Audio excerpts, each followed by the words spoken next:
Chapter 284. The talent of divination was far rarer than the talent of magic. But in such a classroom, there were more than 8 talents at the same time. Moreover, these 8 people were only the ones who had displayed their talents tonight. There were also many talents who were hidden among them and had yet to find the feeling. Professor Midya lit up the first star first. Then, Saraswati, you go first. But after Sarah stood up, she did not move for a long time. Professor, divination is a very personal matter. Professor Midya blinked and casually said, No, what you see now is not considered divination. Unless you can be like Eudora. In fact, Eudora, who didn't know anything about her divination, couldn't help but look at Sarah blankly at this time. Sarah glanced at her sideways, then raised her head and said, Okay then. I see the night surging like a tide. It's the time when the wind is blowing and the clouds are surging. I'm afraid there will be a disaster coming in the near future.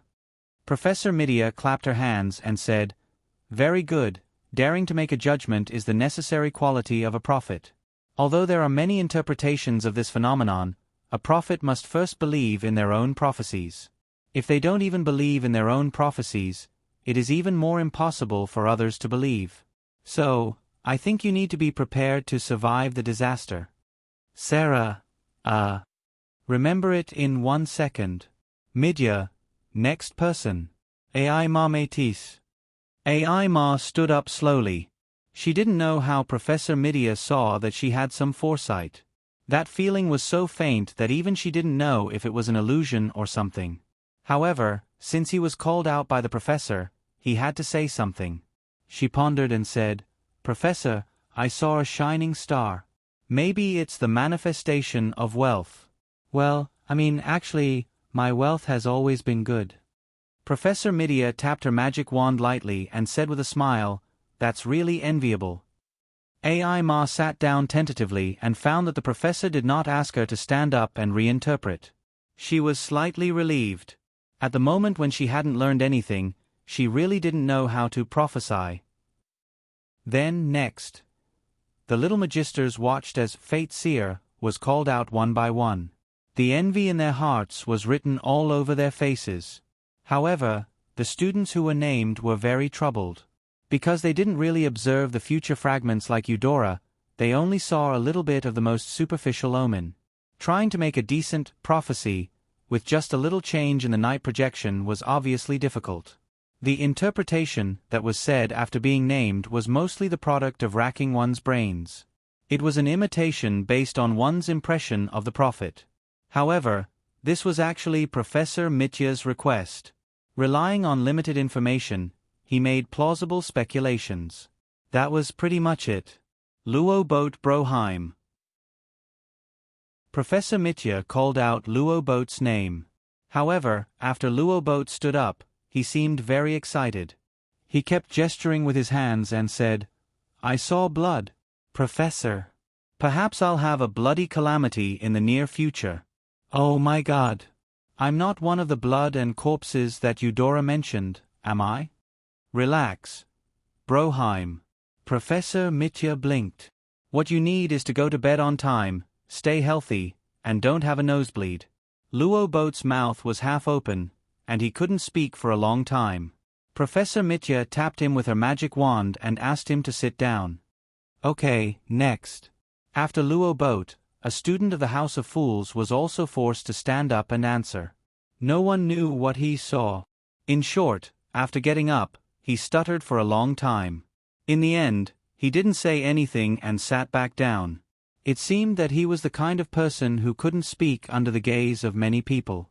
If this kind of person wanted to be a prophet in the future, it would probably be very difficult. However, it was said that there were also people who lived behind the scenes for a long time. They didn't show up and didn't contact with guests. Instead, they only let their servants pass on prophecies to maintain a sense of mystery. After Professor Midya said a few words to help him ease his emotions, she tapped on the 8th star that shone tonight. Next, Luo C. Flotty. Again and again, reading the future from omens is the destiny of us prophets. Although Luo C. had already guessed that she would be called, she was still quite nervous. She subconsciously looked at Diana next to her. She wanted to draw strength from her best friend. Diana was always so brave. In fact, she was very envious of her. Come on. Diana clenched her fist and whispered. Luo Si slightly took a breath and looked at the podium. Under the gaze of all the students, she couldn't help but blush. However, after she spoke, her tone was still calm. She said, Professor, I saw the gradually increasing number of stars in the night sky. But I don't know what it means. Professor Mitya said softly, Don't be nervous. Think carefully about what you think in your heart. It will guide you to the correct interpretation. Luo Si hesitated slightly and didn't speak for a long time. Diana quickly covered her mouth with her hand and whispered, Just make it up. Just make it up. Luo Si couldn't help but lower her head and look at her. Her eyes gradually widened. Diana hurriedly winked at her. Only then did she say hesitantly, If the stars represent wishes, perhaps it means that my wishes will come true one after another? Professor Mitya encouraged her, Be confident. This is a very good prophecy, isn't it? Yes. Luo Si nodded slightly and then sat down under Professor Mitya's signal. Then let's look for the 9th star that lit up tonight. Professor Mitya waved her wand and drew a fluorescent line.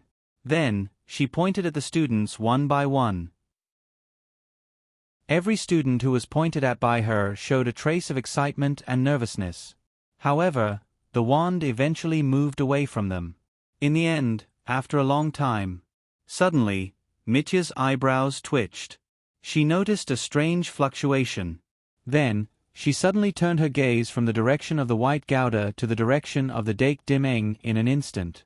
The silver moon in the depths of her eyes quickly receded, avoiding the fate of being blinded. Professor Mitya had always paid attention to this suspected son of the stars. If the 9th star tonight was him, then it would be logical. Then, Dake Dimeng, did you see anything from tonight's moon? Dake was stunned. He couldn't help but look at the night sky projection on the table. After confirming that he didn't see anything, he stood up and said, Professor, I don't think I saw any changes. Was it embarrassing to not have the gift of divination? It wasn't embarrassing. Every time a real divination was performed, a price had to be paid. It wasn't as glamorous as it seemed on the surface. Dake didn't have much interest in becoming such a diviner. Of course, he was very interested in raising a divining Ivan. As expected, even Dake isn't omnipotent. When the junior magisters saw his calm expression, they couldn't help but let out a sigh of relief. Luo Boat said to White, Look, I have the gift, but Dake doesn't. White, I don't either. Luo Boat never hid his happiness. When he was called up to interpret the prophecy, he was a bit alarmed. Now, he felt that it wasn't bad at all. Professor Mitya narrowed her eyes. She didn't withdraw her gaze because of Dake's words. She looked at the night sky projection on Dake's table. She keenly felt that some of the changes were intensifying. A diviner's observation was a personal action. In the eyes of outsiders, at most, they could see some vague phenomena caused by the observation. Only the diviner could truly see the changes clearly. Nowadays, the more common crystal ball divination could make the crystal ball produce images that others could see. However, that was actually a kind of illusion or camouflage. The goal was simply to make people believe. Due to the personal nature of the observation, if a diviner wanted to make people believe in their prophecies, they had to use this kind of technique. If the observation was too small, even the vague phenomena wouldn't be produced.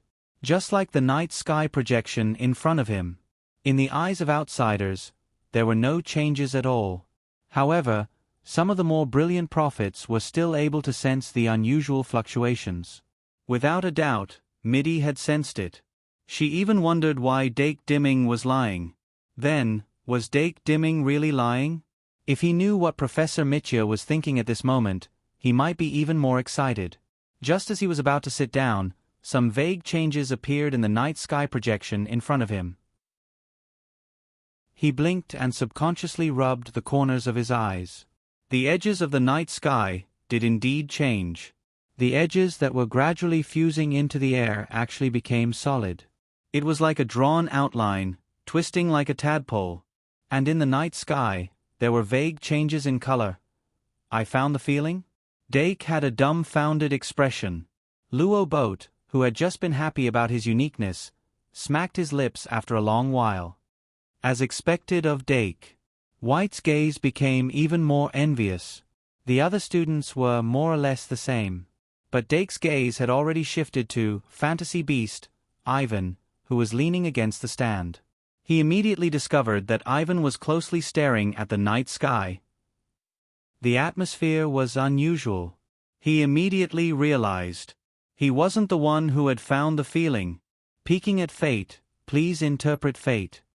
Professor Mitya reminded him with a smile on her face.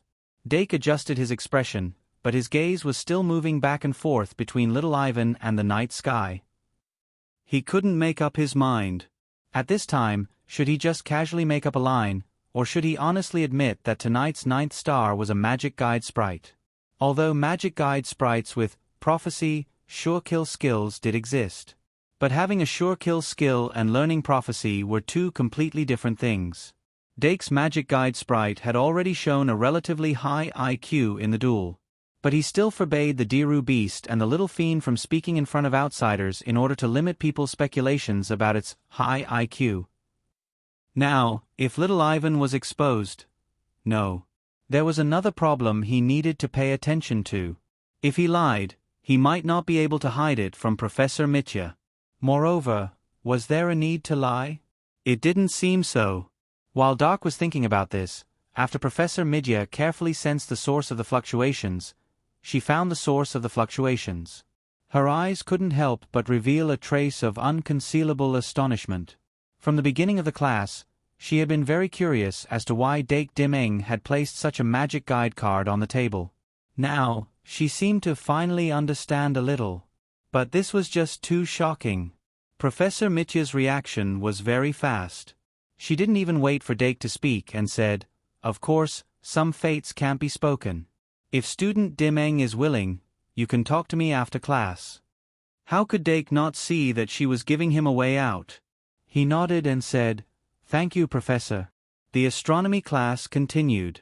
Professor Mitya finally began to teach some theoretical basic content. Because there were no textbooks, she specially reminded the students to take good notes. Of course, there were also people who were naturally rebellious and didn't want to take notes.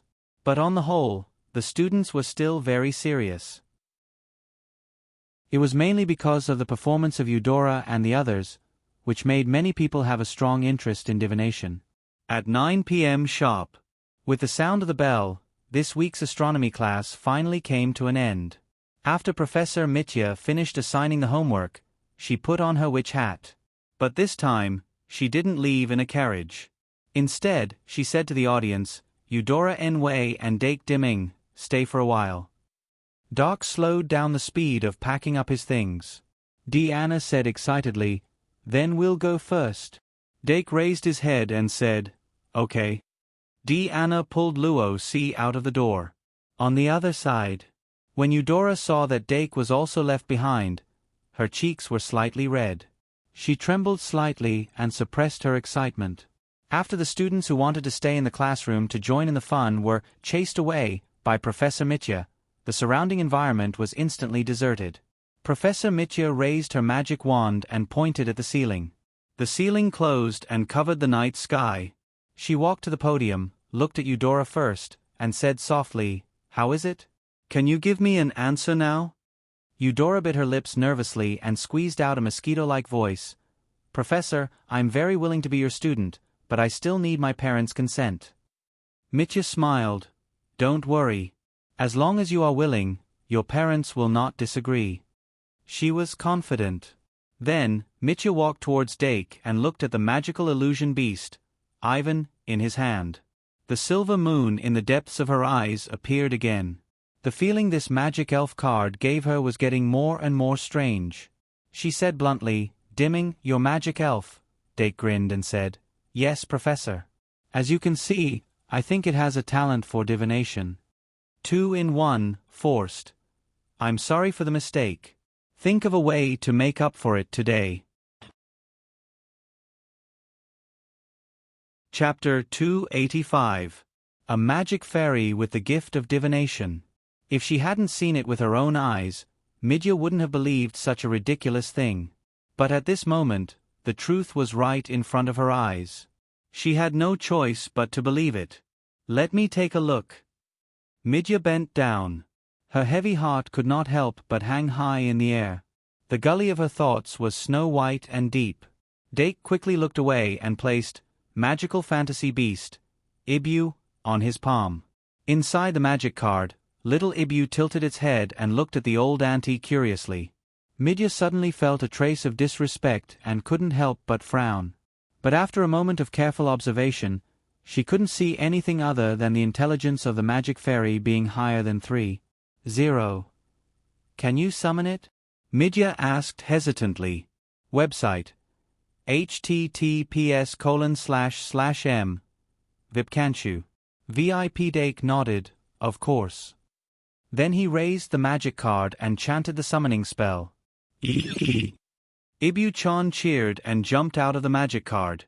Its body quickly grew bigger and it threw itself into Dake's arms like a furball. Dake leaned back and hugged it. Then he held its belly and turned it to Professor Midya. Although Midya had the honor of observing Dake's magic fairy during the newcomers' competition, she was shocked at the time. Only now did she have the chance to observe it closely. She narrowed her eyes and stared at little Ibu-chan's eyes. The eyes were the windows to the soul. Prophets especially liked to peek into people's hearts through their eyes. But after a while, Midya sighed. Ibu-chan's eyes were unbelievably clear.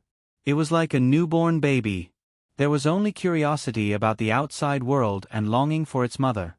It was like a real life form, not a man-made creation like the magic guide fairies. A little mage who could refine such a magic fairy. If not for Dake's strong background and being in the Shang-Malian Academy, she would have been swallowed by the huge greed. Even she couldn't hold herself back at this moment. She really wanted to eat him up. Professor Midya stood up and said, "Do you know what it saw from the night projection?" Dake blinked and looked at little Ibu. "One who has seen fate, please interpret it." Evie.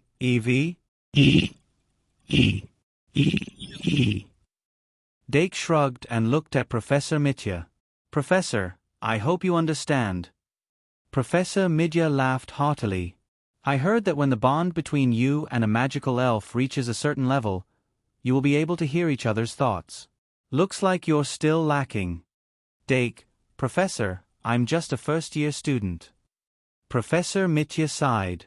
"You don't look like a first-year student." Then she said, "How about this? Since your magic guiding fairy really has a talent for divination, I'll allow it to sit in on the astronomy class. But can it really understand me?" Dake lowered his head and asked, "So Ibu-chan, do you understand?" Evie immediately shook his head like a rattledrum. Dake smiled. "It says it understands." Evie. Whoa. Eudora covered her face and watched the interaction between Dake and Evie the entire time. Her cheeks were burning with envy. Dake finally noticed her and couldn't help but ask, "Professor, what price did Eudora pay for her first prophecy?" Professor Midya smiled and wanted to find a reason to get away with it, but she noticed that Eudora was also looking over. Eudora said timidly, "Professor Bartholomew, I want to know too." Midya looked left and right at Dake and Eudora and suddenly came to a realization. She took out her magic wand and waved it at the empty space. As the two shadows rushed out, the iconic pumpkin carriage appeared in the fluorescent light. Professor Midya pointed at the carriage and said, "Let's talk somewhere else." Eudora was still puzzled. Dake's expression was solemn. Professor Midya's cautious attitude made him feel that something was wrong. So he no longer hesitated and said to Eudora, "Let's go." Only then did Eudora climb onto the board of the carriage. After Dake got on, she lifted the curtain and walked into the carriage. Dake followed closely behind. As soon as they entered the carriage, the light outside suddenly disappeared. The interior of the carriage seemed to be a completely independent space. Only a little starlight decorated the top of the carriage. It was an exceptionally bright star map. Looking up, it made people feel as if they were falling into the starry sky. Dake sat down 2 seats away from Eudora and waited quietly. Eudora was obviously a little nervous and kept poking each other with her fingers. A moment later, Professor Mitya also lifted the curtain and walked into the carriage. She pointed outside, and the 2 beasts condensed from black shadows drove out of the classroom with the carriage. They flew into the night sky and gradually merged into the night. When the pumpkin carriage disappeared in the air, Professor Mitya sat beside Eudora. The atmosphere gradually became solemn. "Professor." Dake broke the silence. "If you have anything to say, just say it." Professor Mitya waved at Eudora and asked her to come closer. Then, she took out a mirror from the secret compartment of the carriage. The light emitted from the back of the mirror illuminated the entire carriage. Eudora saw herself in the mirror and subconsciously lowered her head. Professor Mitya said softly, "A true prophet must have the confidence to face everything head-on. Raise your head and look at the mirror carefully." Eudora's toes suddenly clenched. Her right hand grabbed the index finger of her left hand. After taking a light breath, she suddenly raised her head. Reflected in the mirror was a cute girl with a pink doll head. In terms of looks alone, she had sufficient confidence. "Open your eyes and observe carefully." Professor Mitya's voice sounded in her ears. Eudora couldn't help but move. She tried her best to open her eyes wide and suddenly noticed a golden star in her right eye flashing suddenly. "This is—" Dake, who had already turned around, immediately caught the shining golden star. However, he still didn't know what this meant, so he could only ask, "Professor, is this serious?" "I don't know if it's serious or not, but it's very troublesome." Mitya shook her head and said, "Prophets pay a variety of prices during divination, but there is one price that is very troublesome. We call it Death Omen Star." Dake said in surprise, "Death Omen Star?" Professor Mitya said, "The so-called Death Omen Star is an unlucky star that symbolizes death. It doesn't necessarily appear in the form of a star. However, prophets who pay this price will have an additional Death Omen Star on their body every time they perform a divination. The more Death Omen Star there are, the closer they are to death.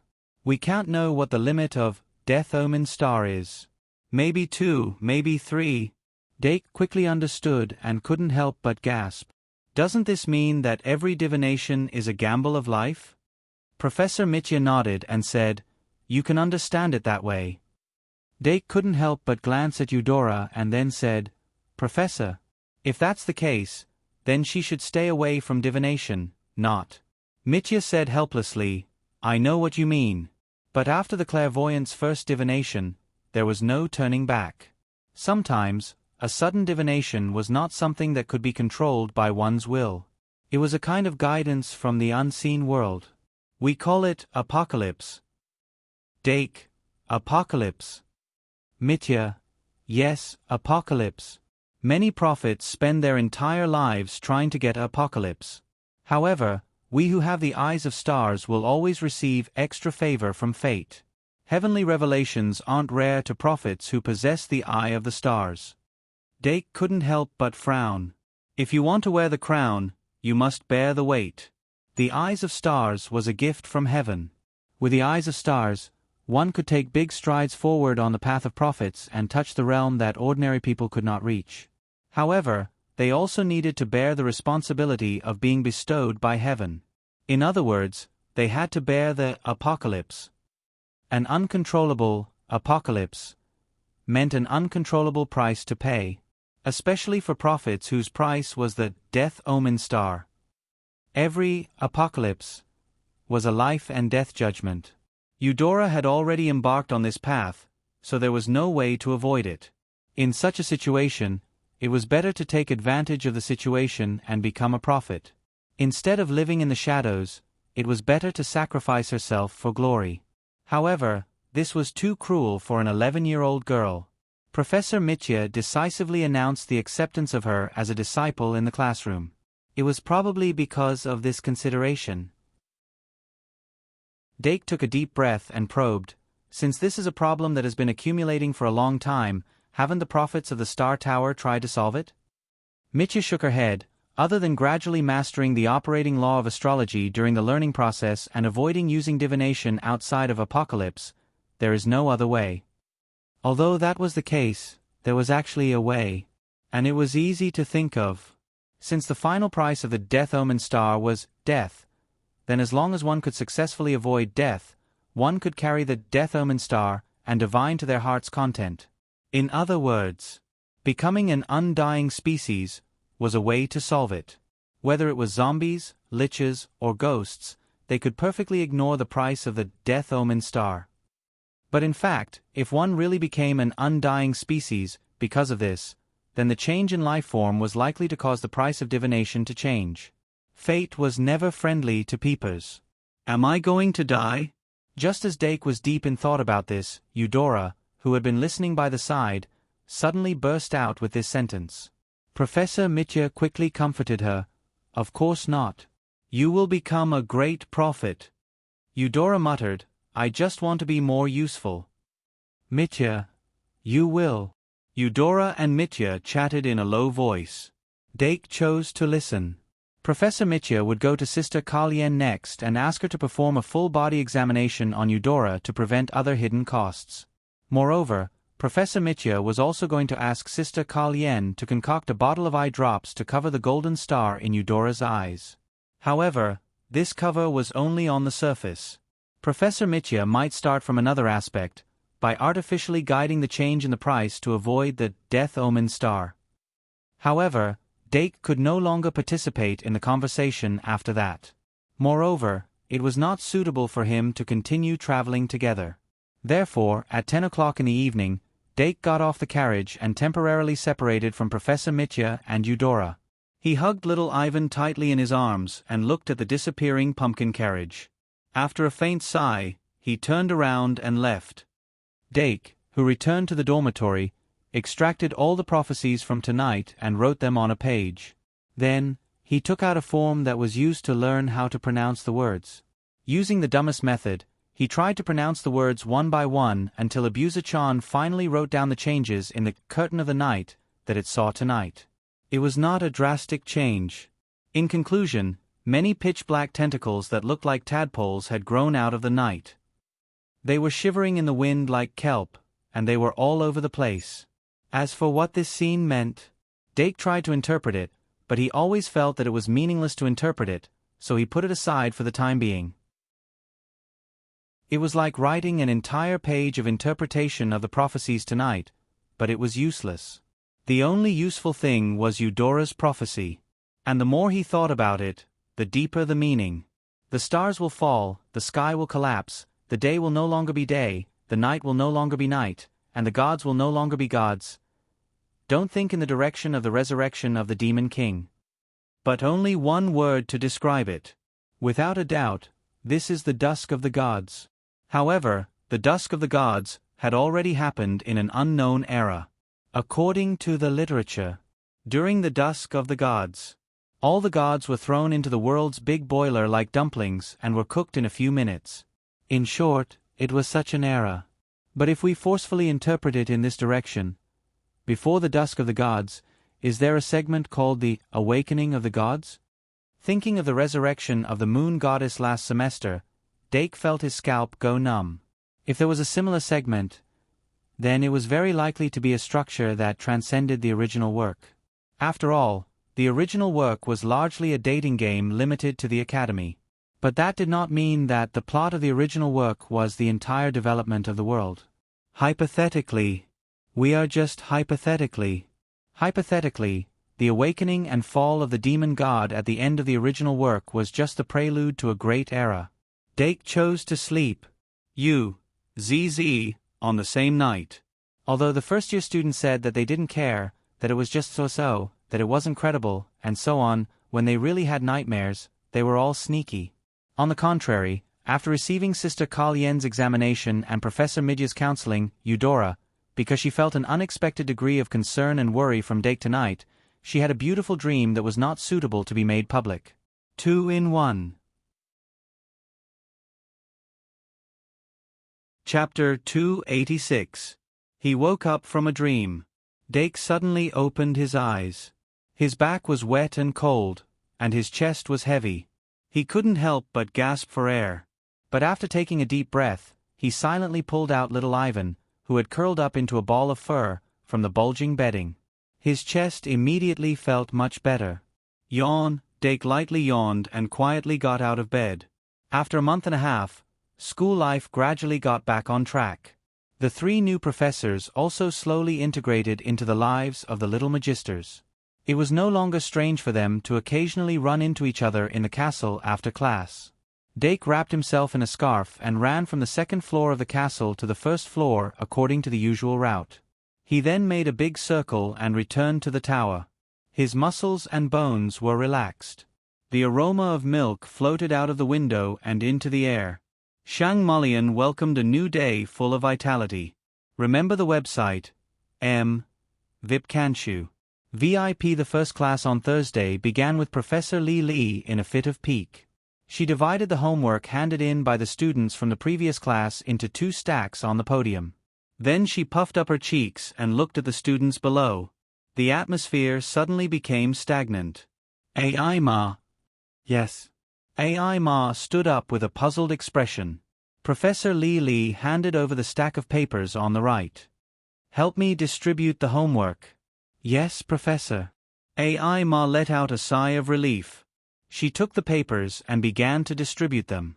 Then only the stack of papers on the left was left on the podium. Professor Li picked up the stack of papers and called out the first name. Luo Boat Broheim. Luo Boat suddenly quivered and subconsciously sat up straight. Professor Li shook the papers. Come and get it. Luo Boat walked through the aisle and walked up to the podium. Professor Li handed over his own paper. After Luo Boat took it, he said casually, deduct 5 marks. Luo Boat's body stiffened. His foot, which had just taken a step forward, was suspended in the air. The refining experiment of the Sure Kill skill card had just ended, and the first-year students' credit limit was tight. Even if there were some leftovers, they would use them for the next experiment. 5 points were deducted in one go, which was more or less heart-wrenching. More importantly, Luo Boat hadn't had any credits deducted in a long time. This was the complete opposite of his bad situation last semester, where he had his credits deducted at every turn. He was, in fact, rather pleased about it. However, since his credits had already been deducted, it was impossible to get them back. He could only watch as they slipped through his fingers. Luo Boat didn't ask anything because the test paper in his hand was the best answer. The test paper was filled with red XS. Luo Boat brushed past the next person and returned to his seat. White asked with concern, Luo Boat, what happened? Luo Boat spread the test paper on the table and smiled bitterly. I didn't do my homework well. But what can I do? I don't know how to do it. White's mouth couldn't help but twitch. Because he didn't know how to do it either. The 2 of them did their homework together. Although they didn't copy each other's work, they were very clear about each other's situation. Sure enough, White was called up not long after. White Gouda, 5 points deducted.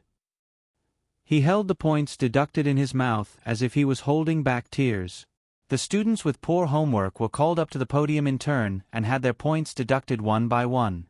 Most of them were students from the Knight Institute. Most of the students from the Aristocrat Institute were safe and sound. With the aisle as the dividing line, the atmosphere between the 2 institutes was completely different.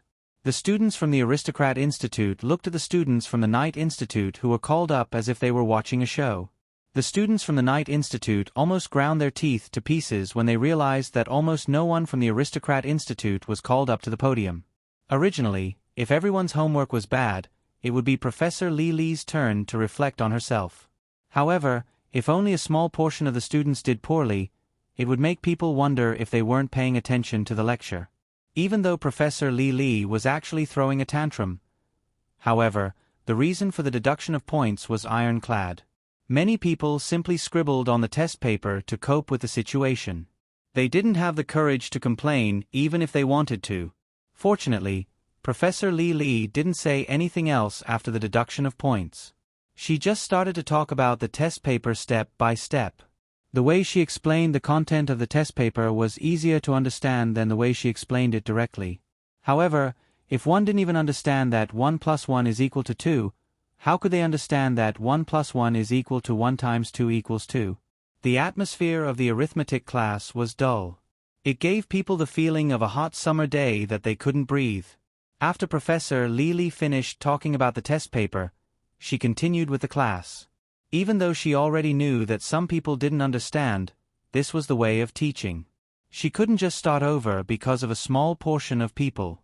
If the students really didn't understand, they could start from scratch. They could also ask their classmates for help after class, or they could directly ask the teacher for help.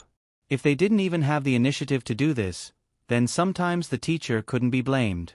In short, this class passed by in a fog. At the end of the class, Professor Li gave out another test paper as homework. She still wanted to deepen the students' understanding of the content of the lecture through answering the questions. The second class was Introduction to Magic. Professor Zayer first summarized the collective failure of the previous class. Then, based on the performance of the students in the newcomers competition, he called a few of them to the podium and performed a demonstration of remote transmission and control of magic.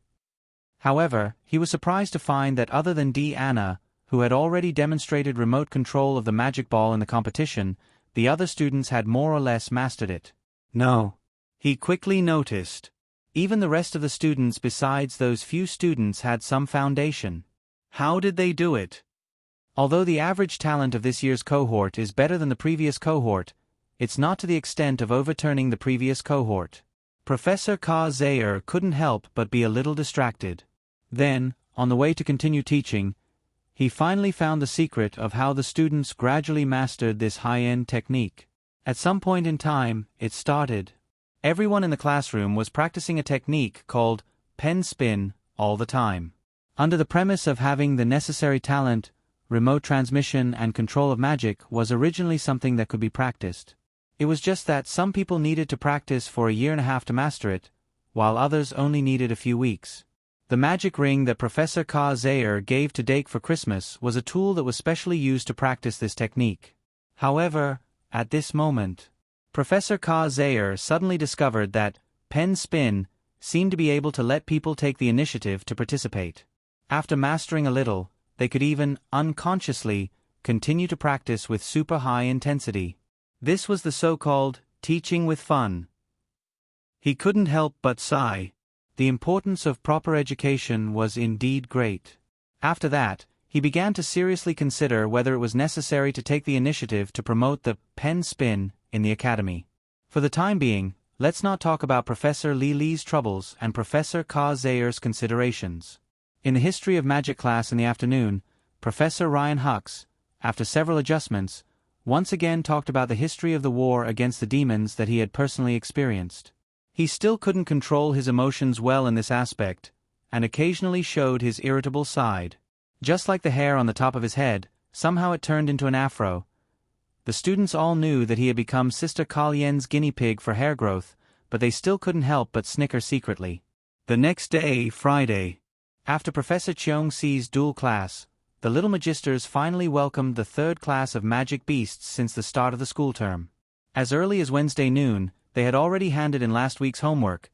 Choose a relatively common magic beast in the dungeon to analyze and write a small paper. Professor Nini announced that she would choose a magic beast from the homework as the topic of this week's class, so the students were already full of anticipation before the class started. Although the psychic beasts in the first 2 weeks were scary, after the 2 psychic beasts self-destructed in a row, it left a funny impression. I wonder what kind of magic beast the topic of this class will be. Anna was still thinking about her mushroom bear, and Luo C was thinking about whether he would get his furry rabbit. Dake looked at the clock on the wall and also thought about his topic. There were many magic beasts that were relatively common in the dungeon. The more well-known ones were slimes, goblins, ogres, trolls, dryads, kobolds. Look. Just the name alone is very familiar, laughs. Magic beasts like the psychic beasts were also considered common, but for people who didn't really come into contact with the dungeon, they weren't that well known. When Dake was learning about the production of zoo, he also studied the secret record of birds and beasts, so he knew more than ordinary people. For this topic, he chose a magic beast that wasn't that well known, but there were a lot of them in the dungeon, the vine monster. When adventurers entered the dungeon, they would always see vines hanging all over the walls in different levels. Those vines either emitted a strange fragrance or emitted light. They had all kinds of characteristics that attracted other creatures. Usually, they would lure people or magic beasts over, and then instantly pounce on them and entangle them to hunt. The vine monster was very dangerous and difficult to identify. Adventurers always confused them with the vines, and if they were not careful, they would be killed. When the vine monster's body was cut open, sticky blood would be found flowing in its vine-like body. They looked like plants, but they were actually animals. Not only did they have blood vessels, but they also had mouth parts that were full of fine teeth. But if one knew them well enough, after cutting off the head and tail, peeling off the skin, and draining the blood, the remaining meat was soft and delicate. Put it in boiling water, and it could be eaten in a few minutes. It was a rare edible species in the dungeon. Maybe it was because she had read Dake's little paper, but before the bell rang, Professor Nini brought a fat chicken in. The fat chicken's eyes were covered by a black cloth, and the rest of the chicken's body was tied up like a rice dumpling. At first, the little magisters were still guessing why Professor Nini brought a fat chicken in, until half of a snake's head came out of the hemp rope that tied the chicken. The little magisters in the front row who had some knowledge were suddenly frightened. AI Ma, who was usually very reserved, even screamed. Compared to the surrounding students who didn't know much, AI Ma recognized the magic beast almost immediately, so she was even more frightened. The classroom was suddenly in chaos because of the students' fright. The little magisters in the front row even ran out of their seats and fled to the back row of the classroom. Professor Nini was frightened by the actions of the little magisters and didn't know what to do. She shook her head in panic and looked around. Finally, she had an idea and quickly hid the magic beast in her hand behind her back. Then, she raised her hand and scratched her head with a silly smile on her face. Hey. It was as if nothing had happened. Nothing has happened between you and me. A boy from the magic department said in horror, Professor Nini, how could you bring a snake-fowl beast into the classroom? I'm going to tell the principal. I'm going to tell the principal. Professor Nini glanced at him with a guilty conscience. She recognized that he was a student who almost peed himself during the experience of the soul-sucking monster, so she couldn't help but look away. It was her fault for scaring the child, but she didn't do it on purpose. It was just a normal lecture.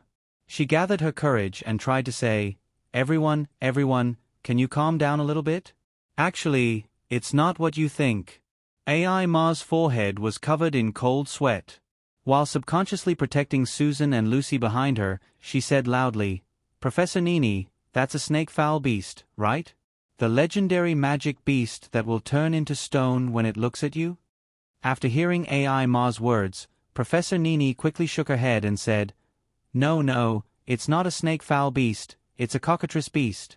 It's a snake, not a chicken. Who cares about you?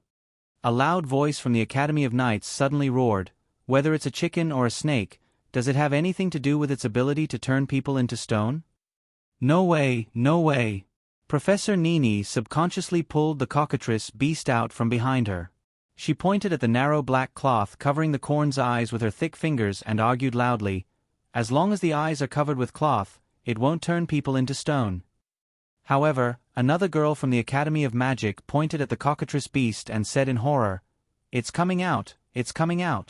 The snake's head is coming out. It's not covered, the eyes are not covered. Professor Nini followed her gaze and looked down. The cockatrice beast's head had indeed come out from the gap of the hemp rope. It was shaking its head and spitting out its tongue. Professor Nini quickly reached out and pinched its tongue, desperately explaining, Don't worry, the snake's eyes can't turn people into stone. Another girl screamed, It's falling off. Professor Nini, that cloth is falling off? Professor Nini asked in confusion, Which cloth? The girl said, The cloth covering the corn's eyes. Oh. Thus, She put the cockatrice beast down and looked up at its chicken head. The cloth covering the eyes of the cockatrice beast slid off, revealing one of the corn's eyes. A sharp glint flashed in the eye of the chicken, as it shot out a gray ray. Professor Nini's face was hit by the ray at a very close distance. A layer of gray stone immediately climbed onto the surface of her skin. This scene made the students' guts shatter, and the fear they had been suppressing exploded in an instant. The whole classroom was in chaos amidst the screams. Dake stood up subconsciously. However, the petrification on Professor Nini's face only spread to the tip of her nose, and then it suddenly stopped. Dense cracks even appeared on the gray stone shell. Then, with two gotcha sounds, it shattered and fell to the ground. Professor Nini touched her cheek, which seemed to have become smoother, and said with an innocent face, "Look, look, nothing happened to him at all." 2 in 1/4/200. Please give me a monthly vote. Chapter 287. The Shattered Stone Shell, the Stone Powder All Over the Floor. Professor Nini's innocent little expression. All of this finally eased the tense atmosphere that filled the classroom. The students in the front row quieted down and carefully observed the cockatrice beast in Professor Nini's hand. Although they still had lingering fears, they were no longer as panicked as they were at the beginning. The cockatrice beast was slightly different from the soul suckers. They were both dangerous monsters that were more commonly seen in the underground city. However, the cockatrice beast was far more famous than the soul suckers. It looked like a monster that was pieced together by a rooster and a snake. There was a legend that it could turn its enemies into stone with just its gaze. What happened just now proved the authenticity of the legend. However, Professor Nini, who had the bloodline of the behemoth, seemed to have a very strong resistance to the petrification ray. She was almost completely immune to the petrification judgment. This slightly reduced the students' fear of the cockatrice beast. 1 second to remember https://m. Vipkanchu. VIP. However, many people subconsciously ignored it. Professor Nini was immune to petrification, but it didn't mean that they were immune to petrification. Fortunately, Professor Nini didn't forget to retie the strip of cloth. "Alright, everyone, return to your seats." I think that since Professor Nini brought such a dangerous monster into the classroom, she should have prepared a corresponding countermeasure. For example, the petrification antidote? Dake's calm and clear voice came from the back row. The students finally calmed down. AI Ma Métis looked up at Professor Nini and asked carefully, "Professor Nini, is it like this?" Professor Nini, who was on the podium, seemed to have only just remembered this. She quickly pushed the cockatrice beast aside and reached into her small bag, with her free hand to take out a large jar. The large glass jar was filled with an unknown dark green liquid. It didn't look like a proper petrification antidote, however. Professor Nini shook the jar and tried to say loudly, "This is the saliva of the lime toad, the nemesis of the cockatrice beast. Just 1 drop of this saliva can make a liter of potion that can remove the petrification caused by the cockatrice beast." Phew, although the dark green saliva didn't look very reliable and was a little disgusting, it was still a special medicine against the cockatrice beast. AI Ma breathed a sigh of relief and led her 2 deskmates back to their seats. With her taking the lead, the boys and girls of the Knights Academy began to move. The students from the other academies also returned after a short while. The classroom finally regained some order. Dake also sat down in the back seat. During the first 2 classes, he knew that although Professor Nini looked a little naive, she would do her best to make the necessary preparations. Looking at it now, it was indeed the case. With the help of the special medicine, petrification was no longer so frightening. In myths and legends, petrification was always described as incomprehensible and terrifying. The more famous one was the legend of Medusa. But in fact, in the long war against the demons, humans had already invented a way to resist petrification. When Professor Nini saw that the students had returned to their seats, she couldn't help but look at Dake with gratitude. Then, she held the cockatrice beast in one hand and the toad saliva in the other, walked to the back of the desk and resumed her lecture. Actually, the cockatrice beast isn't such a frightening monster. Apart from the petrification ray that can petrify people, they only have the combat power of a big rooster and half a snake. Moreover, with the lower half of a rooster's body, the cockatrice beast has lost some of the characteristics of a snake. It's even less dangerous than a snake. Many of the magical beasts in the dungeon are like that. Their danger is based on the unknown. Once you understand them well enough and make proper preparations before coming into contact with them, you can greatly reduce the danger and even turn it into a reward for your adventures in the dungeon. For example, the cockatrice beast not only has the body of a rooster, but also the body of a snake. This means... Can anyone tell me what this means? As Professor Nini spoke, she suddenly seemed to realize that she needed to interact with the students. She abruptly stopped at a certain part of the lecture. Then, she looked eagerly at the audience, hoping that some students would raise their hands to answer the question. However, this question seemed to be out of their scope. Even the students from the School of Magic did not know how to answer. After a long while, a girl from the School of Magic could not bear to see her like this. She carefully raised her hand. Professor Nini's eyes lit up, and she hurriedly called her up. The girl said softly, "Speaking of rewards, the cockatrice beast with the body of a snake and a rooster means that we can collect the body parts of both the snake and rooster at the same time." She was still worried that she was talking nonsense. Professor Nini nodded vigorously and said, "That's right. This means that we can eat both chicken and snake meat." The girl was instantly stunned. But Professor Nini had already taken the opportunity to continue. In the buried city, if you want to explore for a long time, learning how to find food is very important. I remember that someone mentioned the vine monster in the homework that you handed in. The blood of the vine monster can be used to quench thirst in an emergency. Its meat is soft and delicate. It can be eaten after cooking. The taste is a little bland, but with seasoning. Another student mentioned the mushroom bear. The mushrooms of the mushroom bear are edible fungi, and they are very big and in large portions. Similarly, the cockatrice beast is also an edible species. As long as the head and tail are removed, the cockatrice beast will be far more delicious than the vine monster and the mushroom bear. By the way, although they look more like chickens, they are actually snakes. The part that belongs to the snake is the head, and the part that belongs to the rooster is the tail. Well, in today's lesson, in addition to introducing the cockatrice beast, there will also be a petrification experience. I wonder if anyone wants to try it? Don't worry. As long as the petrification is removed within 15 minutes, there won't be any sequelae. After saying that, she looked eagerly at the audience again. However, this time was completely different from the previous one. All the students looked away. No one responded to her out of sympathy. Oh my God. Forget about the soul-sucking monster's soul-sucking experience. After all, it was really necessary. What the hell was this petrification experience? After experiencing it once, could it be that one would be immune to petrification? Are you kidding me? Not everyone was a behemoth. Mass immunity wouldn't work here. Professor Nini, who had been ostracized by the group, looked at AI Ma and Dake for help. However, this time, AI Ma turned her head directly and rejected her without mercy. Professor Nini could only look at the golden-haired young man in the corner of the last row. Dake took a deep breath and felt that it was not good to be in a deadlock like this.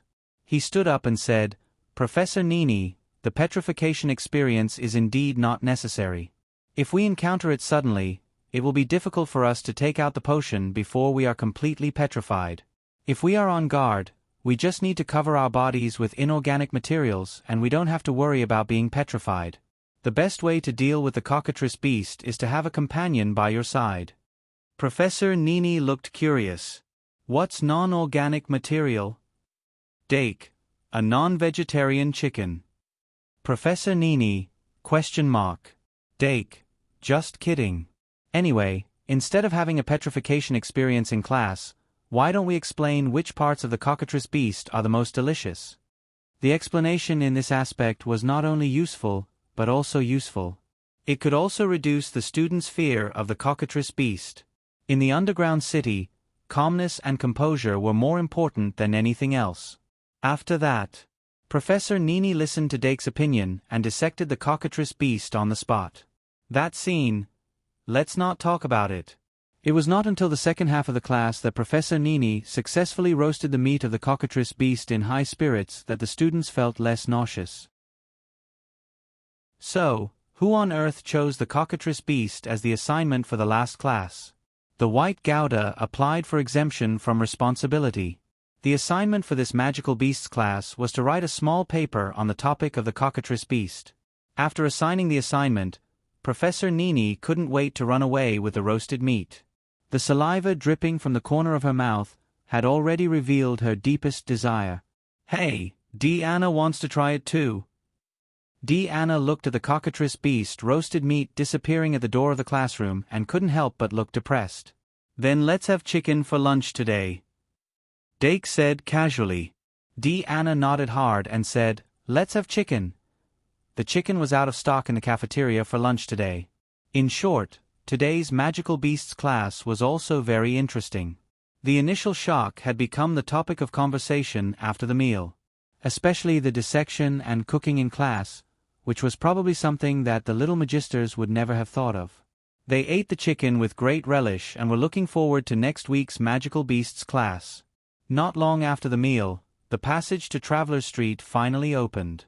Dake had been waiting for this moment for a long time, so he had already entered Traveler's Street with the flow of people just after 12 o'clock. His purpose was, of course, to buy more basic materials for refining the Sure Kill skill card. Dake already had a lot of experience in refining the Sure Kill skill, drinking milk. He only needed a lot of experiments to get close to perfection. As for refining the Sure Kill skill, transformation, he had to put it aside for the time being since he only had one magic beast hair left. One strand of magic beast fur was worth 1,000 credits. That was a little too expensive. Even he couldn't afford it. His current plan was to refine the Sure Kill skill, drinking milk, many times and increase his proficiency before challenging the Sure Kill skill, transformation. But today, as soon as he entered Traveler's Street, a sour stench rushed into his face. He saw that Traveler's Street, which had been fine last week, had suddenly turned into a pink hell this week. Whether it was the pink ribbons that covered the eaves, the various pink panels that were spread out in front of the shops, or the hearts that filled Traveler's Street, it was as if they were announcing the arrival of an important festival. It was only at this time that Dake suddenly realized that wasn't there still nearly a month before Valentine's Day on February 14th? Aren't these shops a little too eager to harvest leeks? Dake couldn't help but mutter. Then, he saw two familiar figures slip into the chocolate workshop. On the outside of the chocolate workshop, there were clear words written in flamboyant font.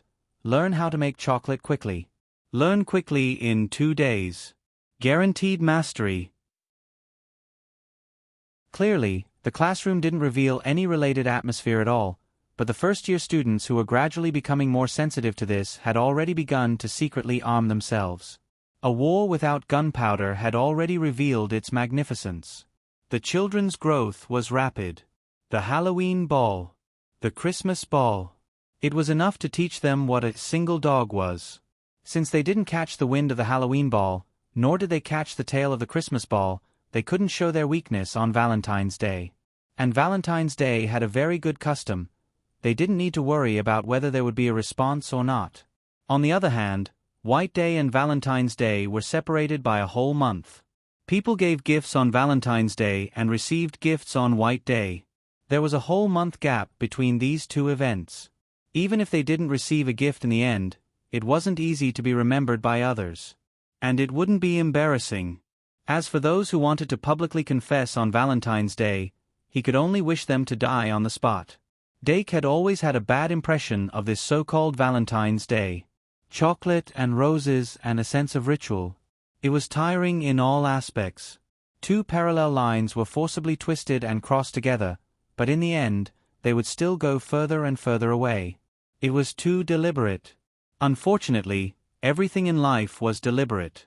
If you couldn't transcend, you could only compromise. Time eroded, and the road was long. You still had to learn to accept it. This year's Valentine's Day, I'm afraid a cabinet will be emptied. Walking on the street full of ribbons and hearts, Dake skillfully bought all kinds of materials and even received some letters and small cards as gifts. Before dinner, Dake returned to the dorm with big and small bags. Then, he ate and rested, all in one go. After he had rested enough, he drank a mouthful of kettle apple juice and began his experiment. The experiment of sure kill skill, drinking milk, was already at a relatively perfect stage. After a few days, he suddenly had some new insights about some of the details. Now, it was easier to restart the experiment.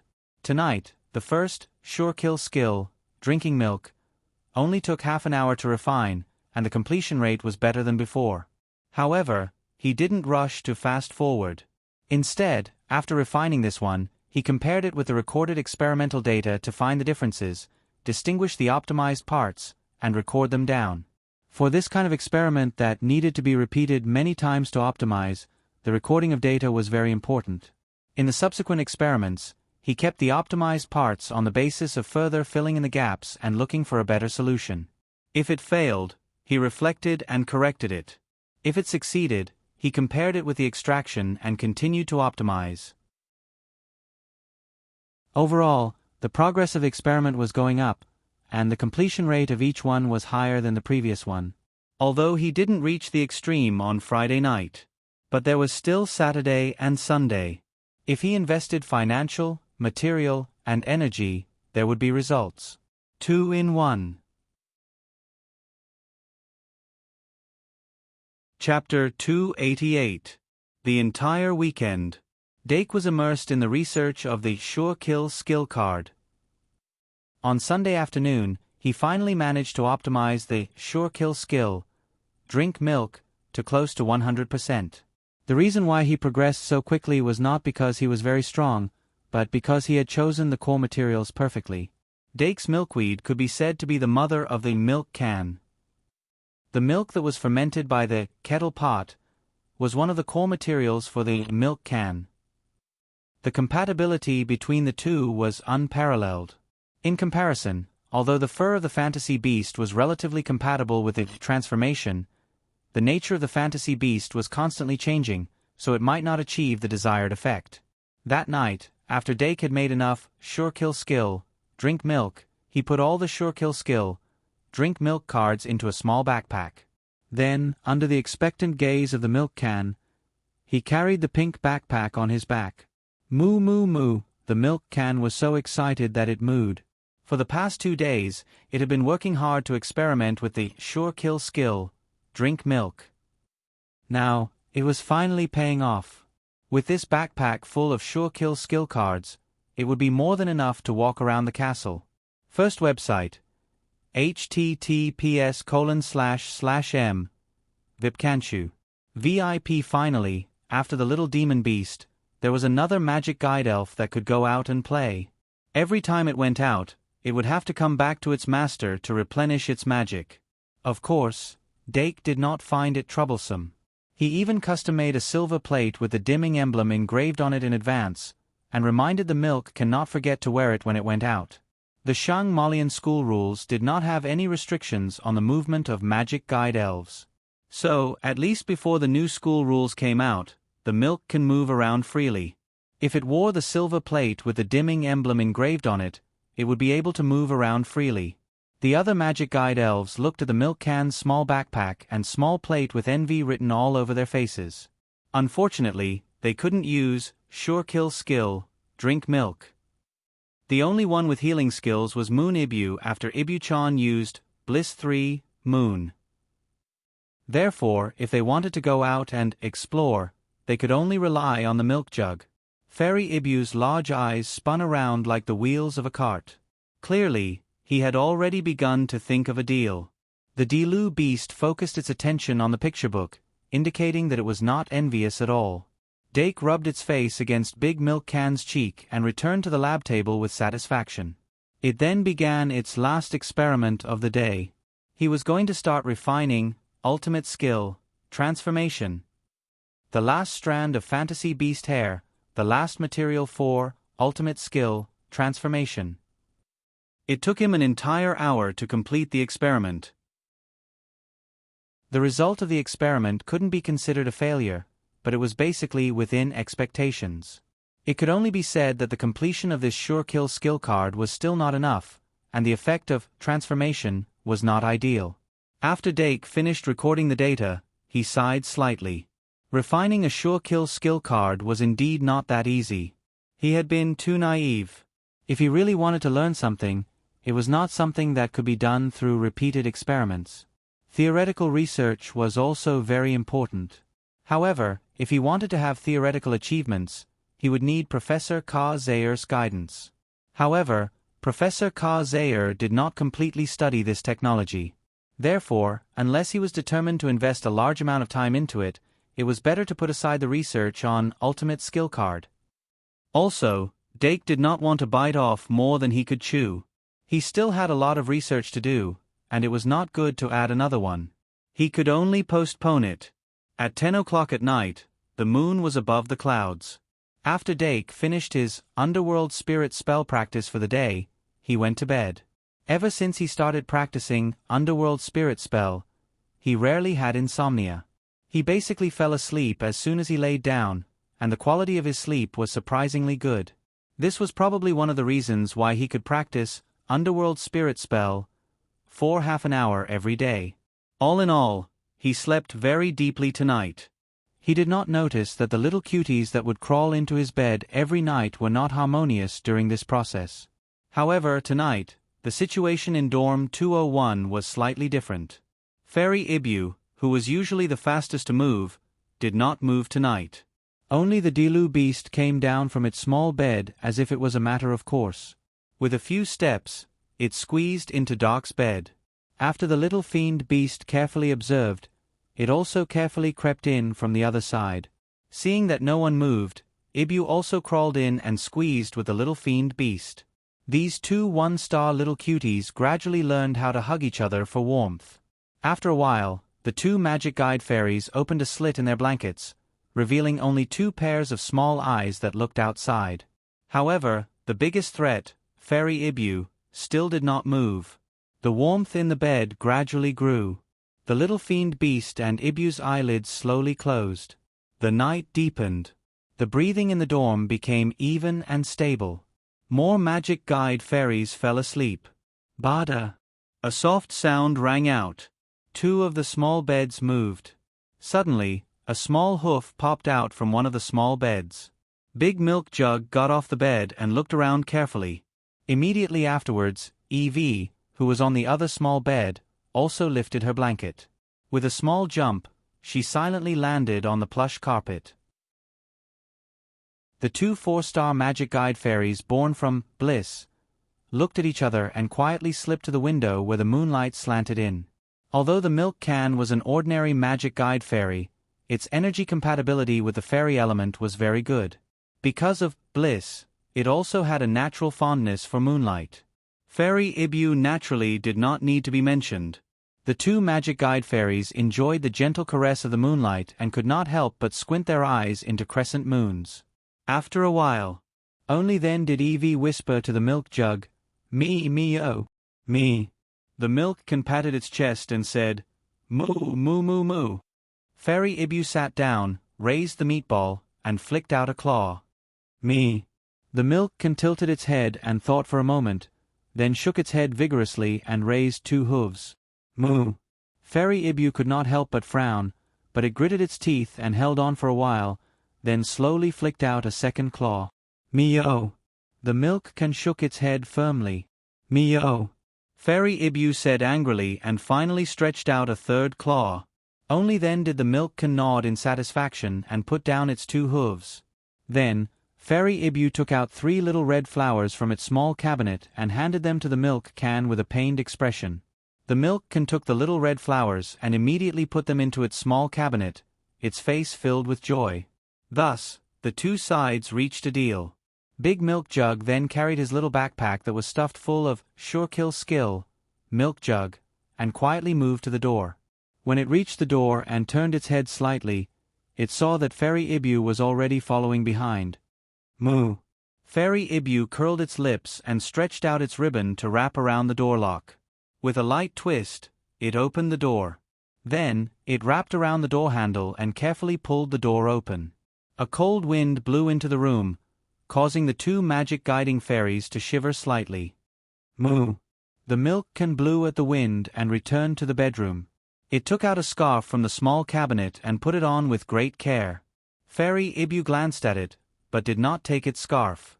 The two magic guiding fairies slipped out of the dormitory, one in front and one behind, for the first time under the bright moon. The milk can waited outside for a while, then Fairy Ibu turned around and closed the door. Inside the door, the Dilu beast's ears twitched, then lowered again. Of course, they had the key, which was hidden in the milk can's small backpack. The two magic guiding fairies raised their heads slightly and looked towards the empty corridor on the second floor, a trace of confusion flashing through their eyes. Not to mention going out. It was even the first time they had stepped into the corridor outside the door. But not long after, the corners of Fairy Ibu's mouth rose, revealing a trace of uncontrollable excitement. It was just past 11 o'clock, and the students who were going to start class tomorrow had already returned to their dormitories. Compared to the magic guiding fairies' petite bodies, the corridor seemed extra spacious and empty. It was so quiet that one could hear a pin drop. Looking at the other end of the corridor, the end of the corridor gradually disappeared into the thick darkness, revealing a trace of cold that was hard to find in the daytime. Moo! Big Milk Jug let out a cry. But Fairy Ibu's mood continued to rise. Although it was not the embodiment of the night like the moon fairies, Fairy Ibu was naturally fond of the night of the moon. Carat Omega Carat, the somewhat high-pitched cry penetrated the darkness and touched the end of the corridor, producing a trace of an echo. Fairy Ibu strode forward with its head held high, fearlessly walking forward. The unfamiliar environment stimulated its desire to explore. Its gaze constantly swept over the decorative paintings on the wall, like a noble lord inspecting his own castle. The milk can, who had stopped in place and almost left the group, hurriedly caught up. It grabbed its scarf and stuck closely behind Fairy Ibu, looking left and right. Choosing to go out in the middle of the night for the first time was too exciting for the milk can, who had a conservative personality. But the feeling of breaking out of a rusty framework always made people feel a trace of satisfaction. Not long after, they arrived at the first staircase. Fairy Ibu stopped at the staircase and lowered its head to look at the stairs leading down to the first floor, then raised its head to look at the stairs leading up to the third floor. It couldn't help but tilt its head, its two ribbons swinging in the air. Little me, moo, moo, moo. The milk can expressed its desire to go to the top of the tower to take a look. It had once heard the little fiend boast that the tower of the noble house had a total of 9 floors apart from the basement. The 8th floor was the dual practice room, and the 9th floor was the observatory. The observatory was the astronomy of astronomy. Although little Ibu seemed to be very troubled by the astronomy class, the rest of the magic guiding fairies were secretly watching. Being able to go to the astronomy class with its master was a unique treatment. Although the milkcan didn't say anything, it was secretly envious. Moo, moo, moo. The milkcan called out again, indicating that the observatory also had the legendary telescope. It was their first time going out at night, so it was better to be a bit more conservative and just stroll around the tower. But what it didn't expect was that its very normal suggestion would cause Fairy EV to rebel. Little me. Fairy Ibu immediately turned around and ran downstairs. Moo. The milkcan paused in place, then hurriedly chased after it. After 11 o'clock, there wasn't a single person in the common lounge. Fairy Ibu had just taken a step when the magic guiding lamp on the wall suddenly lit up. It was so scared that it subconsciously stopped and was hit by the milk can, who couldn't stop in time. The two magic guiding fairies took a few steps forward and entered the common lounge. Following the activation of the magic guiding lamp, the magic flames in the stronghold suddenly ignited. But Fairy Ibu wasn't that scared anymore. It looked around and cautiously approached the fireplace. The light reflected by the flames licked its cheeks, making it inexplicably excited. Little me. It repeatedly jumped around the fireplace twice, then propped up its body and turned around twice. Behind it, the milk can was squatting on the ground, stretching out its forelimbs to feel the heat emitted by the fireplace, its expression soft. It had seen the fireplace from reading books, but this was the first time it had seen it and felt it for itself. Everything in the outside world was really full of novelty. It was really lucky to be able to become its master's magic guiding fairy. If Fairy Ibu wasn't here, it would probably be able to stay in front of this fireplace for an entire night. Of course, the Sure Kill skill card in its little pink school bag might not be able to last that long. It thought this way. The Milkcan stretched out its hand and rubbed out a bottle of milk, then took out a Sure Kill skill card from its little school bag. It didn't learn the usual summoning spell. But Dake did an experiment after successfully refining it, and found that the Milkcan didn't need the usual summoning spell to activate the Sure Kill skill. Drink milk. All it needed to do was to inject magic into it. Although the inject magic into it part wasn't something that ordinary magic guiding fairies could do. But there was no doubt that it was a big discovery. There seemed to be a special connection between the magic guiding fairy and the Sure Kill skill card extracted from the magic guiding fairy. This made it so that the magic guiding fairy didn't need the usual summoning spell to activate it. Of course. Because there was only one sample of the reference, the above guess was just a guess. Or maybe the milk can was a little more special, or maybe the Sure Kill skill, drink milk, was a little more special. After all, the milk can was a gold card. And the Sure Kill skill, drink milk, was its core skill. In short, after using the Sure Kill skill, drink milk, another bottle of milk appeared in the milk can's hands. It handed this bottle of milk to Fairy Ibu, then opened the seal of the milk bottle with it, hugging the milk bottle and drinking it. As the milk entered its mouth, the warm current produced by the milk spread throughout its body, and the two magic guiding fairies lasted for another 4 minutes. Moo! Big Milk can reminded him. Fairy Ibu drank the last mouthful of milk, licked the corner of its mouth that had turned white, and led the way to the gate of the aristocrat house's tower. Pushing open the gate, there was a bigger world waiting for them. Chapter 289. Creak. The door to the aristocratic courtyard's tower was pushed open from the inside. The darkness of the night outside and the lights inside merged into one. Two pink magic guiding fairies cautiously poked their heads out, as cautious as children wandering through a mansion. The feathered serpent statue at the door suddenly opened its eyes, and a bright light shot out from its vertical pupils, sweeping across the milk pot and Fairy Ibu's body in an instant. The two magic guiding fairies shrank back in fright, but when they turned to look, they found that the snake's eyes had already closed. Moo! Meow! The little ones let out a sigh of relief and quickly ran out of the door. The cold moonlight sprinkled down, illuminating half of their bodies. In the silence of the night, only the sound of the two little ones running across the bridge could be heard. But when they ran out of the tower and across the bridge, they couldn't help but stop. Almost at the same time, they turned to look at the 9-story tower. They remembered the URL. Vipkanshu. VIP, so the home they had been living in actually looked like this from the outside. Moo moo moo. The milk can thought of its milk bottle. Meow. Fairy Ivan, on the other hand, thought of the cat grass toy. The two magic guiding fairies looked at each other, then resolutely turned around, like iron-blooded warriors rushing to the battlefield. But not long after, the two magic guiding fairies stopped. The Shangmalian castle was really too big, too spacious, and there was no familiar smell in the nooks and crannies. They half squatted on the ground, looking up at the tall walls of the ancient castle. They suddenly felt a terrifying sense of insignificance. It was the pressure of time and history. The two little ones couldn't help but lean against each other. Only when the magic alerted them did the milk can hastily take out a Sure Kill skill card to make milk. Together with Ivan, they quickly drank a bottle each. But after each of them extended their lives, where should they go next? The milk can hadn't thought of leaving the tower in the first place, and Ivan had only done it on a whim. They clearly didn't have a plan. Meow. Ivan suddenly had a flash of inspiration. He had an idea. Moo. The milk can was very interested in his suggestion and immediately nodded. Thus, the two magic guiding fairies began to run through the dusky passage. Not long after, Fairy EV ran to the classroom closest to the Noble Academy's tower. Me.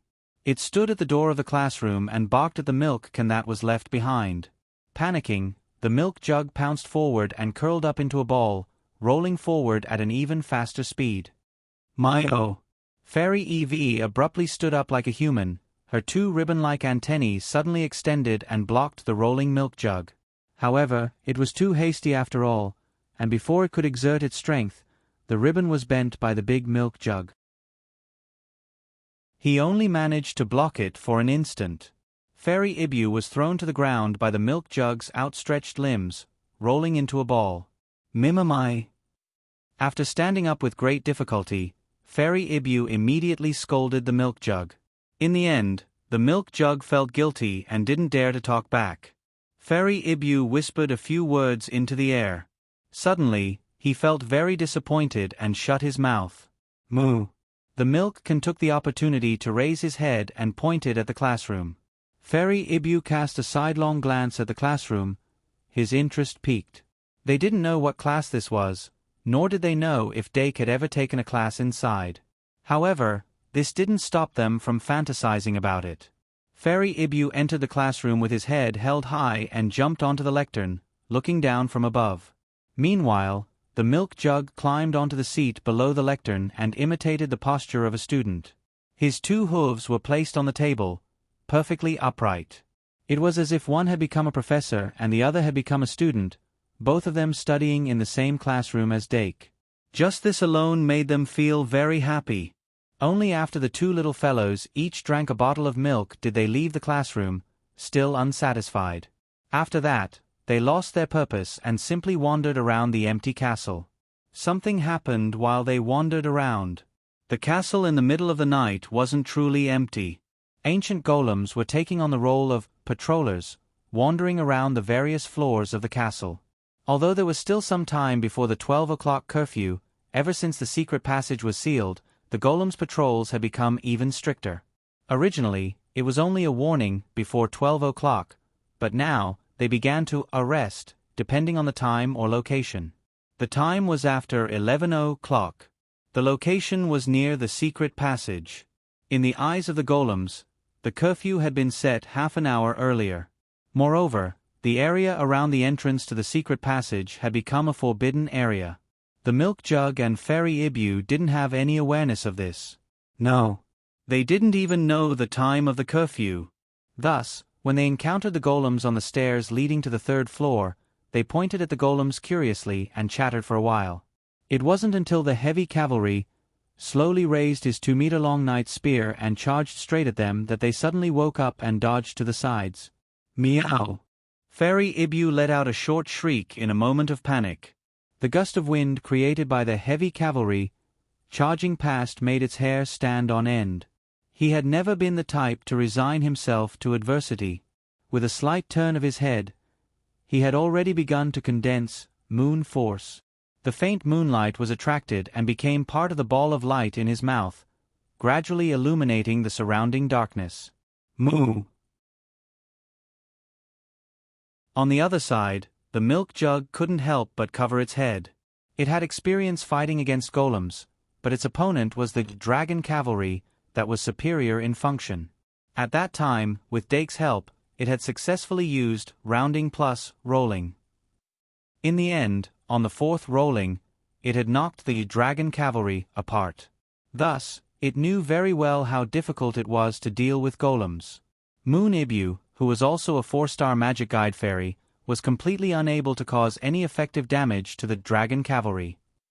Whether it was the shadow ball or the evil wave, they couldn't hurt the dragon cavalry at all. Although this heavy cavalry didn't look as advanced as the dragon cavalry, its thick armor and height of over 2 meters made it exude an extremely strong sense of oppression. Thus, when Dake wasn't around, it didn't recommend clashing with any golems. But Fairy Ibu's moon force had already burst forth. The ball of light spat out from its mouth ruthlessly shot towards the back of the heavy cavalry. Immediately afterwards, because the heavy cavalry suddenly turned around, the snow-white ball of light hit its relatively weak shoulder. That layer of shoulder armor was immediately blasted away, and the heavy cavalry staggered a little. However, What followed closely behind was an even more ferocious attack that was like a storm. The paralysis gem on the forehead of the heavy cavalry emitted a faint light, and the lance in its hand shook out countless spear patterns. Fairy Ibu jumped left and right, relying on its greater agility to dodge in a sorry state. Its face gradually revealed the panic of losing its backbone. In the end, it was still a magic guide fairy that hadn't been born for long. Without Doc by his side, the cowardice that he should have was completely exposed. Whoosh! The heavy cavalry thrust its lance like a dragon, and a cold light flashed as it fiercely pierced Fairy Ibu's shoulder. At the critical moment, it relied on its ribbon tentacles to forcefully move to the side, but its shoulder was still cut by the tip of the lance. The burning pain from this caused it to completely wake up. But when it finally wanted to turn around and escape, the light from the yellow gem on the forehead of the heavy cavalry was already aimed at it. That was the paralysis ray, which could paralyze living creatures and slow their movements, making them easier to capture. Fairy Ibu's only advantage in agility would be completely lost once it was hit by the paralysis ray, and it could only be reduced to a lamb waiting to be slaughtered. Moo! In the nick of time, the big milk can's 4 hooves landed on the ground, and it sprinted all the way. Its curled-up body suddenly crashed into the side of the heavy cavalry, causing it to stagger at the critical moment. The heavy cavalry, which had lost its balance for a moment, released the paralysis ray, which brushed past Fairy Ibu's fur, hit the floor, and dissipated outwards. Fairy Ibu took the opportunity to jump a little, finally escaping the attack range of the heavy cavalry. But the heavy cavalry, which had regained its posture, immediately aimed its lance at the nearer big milk can. The 2-meter-long heavy lance suddenly swept horizontally, its momentum like a wave, slapping the reef. Moo! The big milk can's eyes were sharp, and its body, which had already curled up into a ball, flashed with a metallic luster, surrounding its body into a glossy ball. Ding! The sound of metal colliding immediately rang out. The big milk can was sent flying by the lance, but although its magic power was slightly reduced, its rounding defense was sturdy enough, so it wasn't a big deal. Bang! After being sent flying, the big milk can fiercely hit the wall. Its limbs naturally stretched out, and it was dizzy and disoriented. Meow! Fairy Ibu's hurried call drilled into its ears. It took out a milk bottle and drank it in one gulp. The warm current that surged through its body gradually restored its strength, and it even gained a bit of vitality. Moo moo moo! After a hurried exchange, the 2 magic guide fairies turned around and ran towards the nearest stairs. The body of the heavy cavalry was heavy, and its width was over a meter. It belonged to the type that specialized in defense, and its movement was relatively slow. Although it moved by rolling wheels and spider legs, in reality, its relatively slender spider legs weren't enough to support its heavy body, so it could only assume the role of turning in an emergency. It wasn't like the light cavalry, which could even rely on its spider legs to climb the wall. Once the target fled up the stairs, its clumsiness would be exposed. Fairy Ibu and the big milk can quickly ran up the stairs, and when they turned around, they saw that the big guy was trying hard to climb up the stairs behind them. They immediately understood that they had chosen the right strategy. But just as the 2 magic guide fairies were about to reveal a happy expression, the heavy cavalry, which had failed to catch up, suddenly let out a warning sound. That sharp, ear-piercing sound kept echoing in the spacious castle, causing the expressions of the 2 magic guide fairies to change. Mimamai! Moo moo moo! After a short exchange, the 2 magic guide fairies took to their heels and ran. This time, Fairy Ibu raised its ears high as it ran, and once there was any movement, it would urgently change direction, successfully avoiding one magic statue after another. A few minutes later, they escaped into a classroom, leaning against the wall and panting violently. Thrilling. Exciting. How exciting!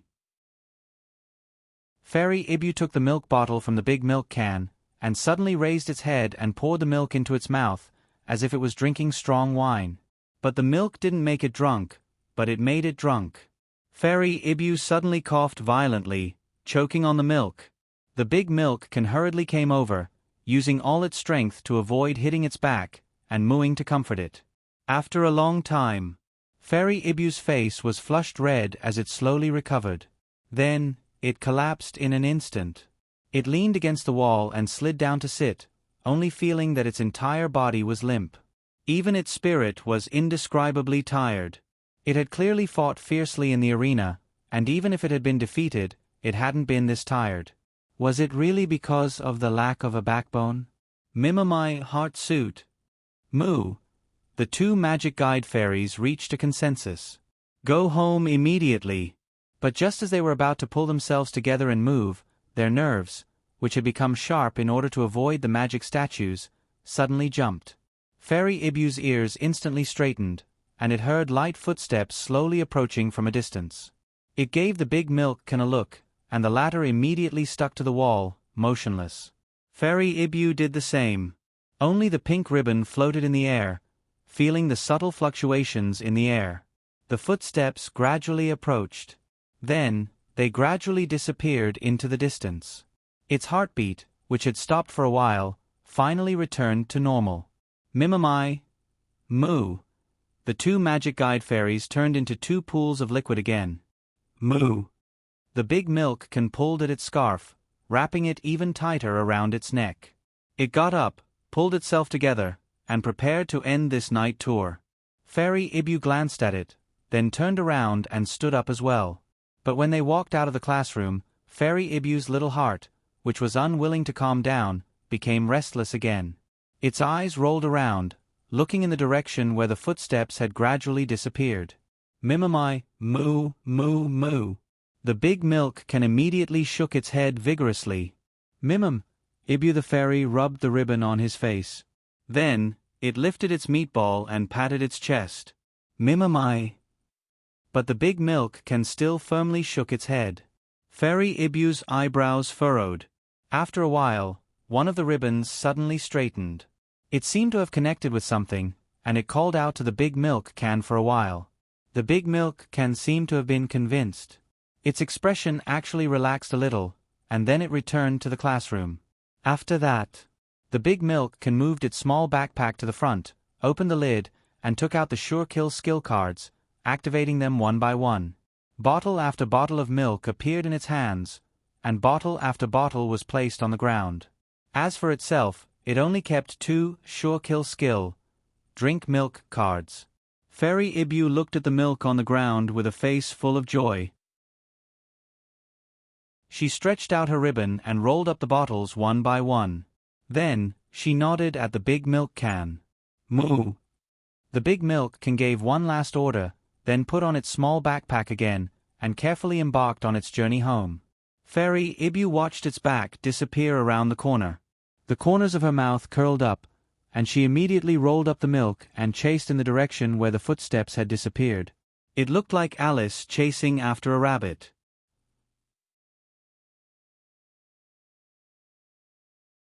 Chapter 290. Everyone knew that creatures with meat pads were proficient in stealth. After Evie and the milk jug parted ways, they silently chased in the direction of the disappearing footsteps. It was rare for it to go out, so of course it didn't want to return in such a sorry state. How embarrassing would it be if the dignified Fairy Ivan, on its first night out, was chased by a mere magic statue and ran away empty-handed. So the sudden sound of footsteps at this time was especially important.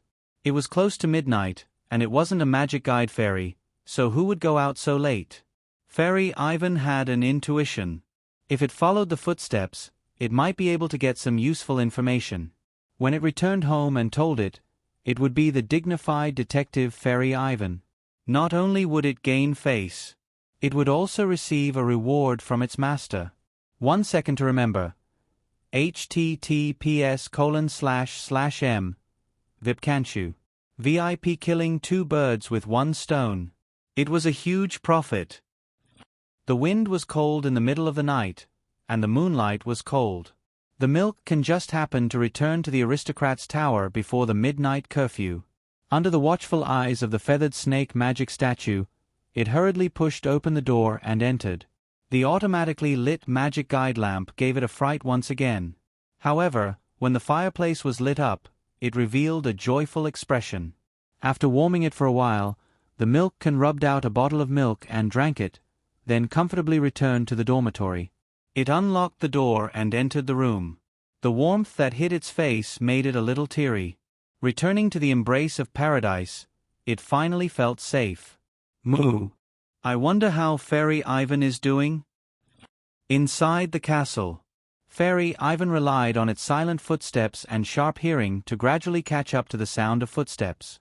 But as soon as it got close, it suddenly felt its heart palpitate. It suddenly stopped and jumped into a corner. Immediately after, a small magic statue suddenly appeared and spun in front of it, making it almost break out in a cold sweat. Phew!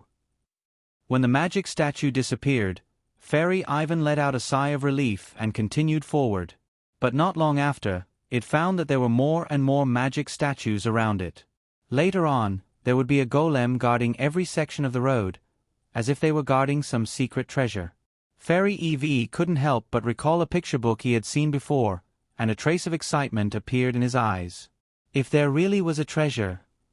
Da-da-da. The footsteps were getting closer and clearer. When it came to a corner, it was less than a few meters away from the footsteps.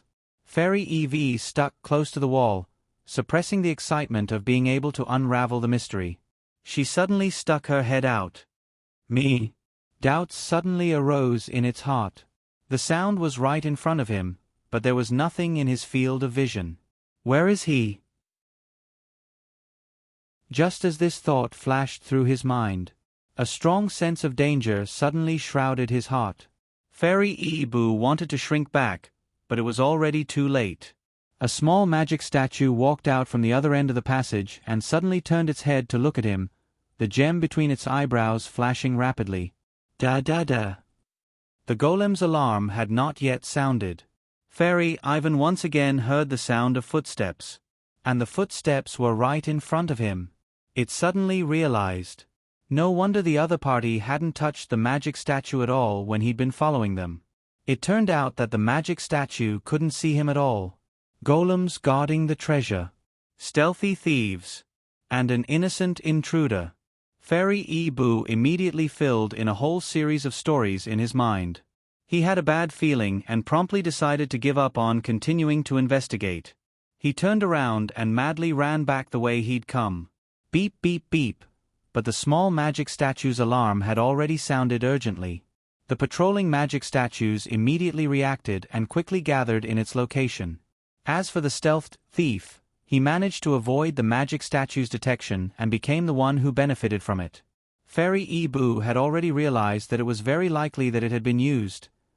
The dawn star flickered high in the sky. A thin layer of ice appeared on the window. The sunlight shone on it and immediately melted. Drip. The melted ice dripped onto the balcony, creating a noise. Dake opened its eyes in a daze and habitually touched the blanket, touching a familiar coldness. The little fiend's bat wings? How did it get in? Even though he was a little puzzled, Dake didn't care too much. After he got out of bed, he walked to the side of the small bed and pulled up the little blanket that had slipped under the big milk can's stomach. Then, he revealed a gentle smile. But right after that, he noticed that the other small bed next door was empty. Where's Fairy Ebu?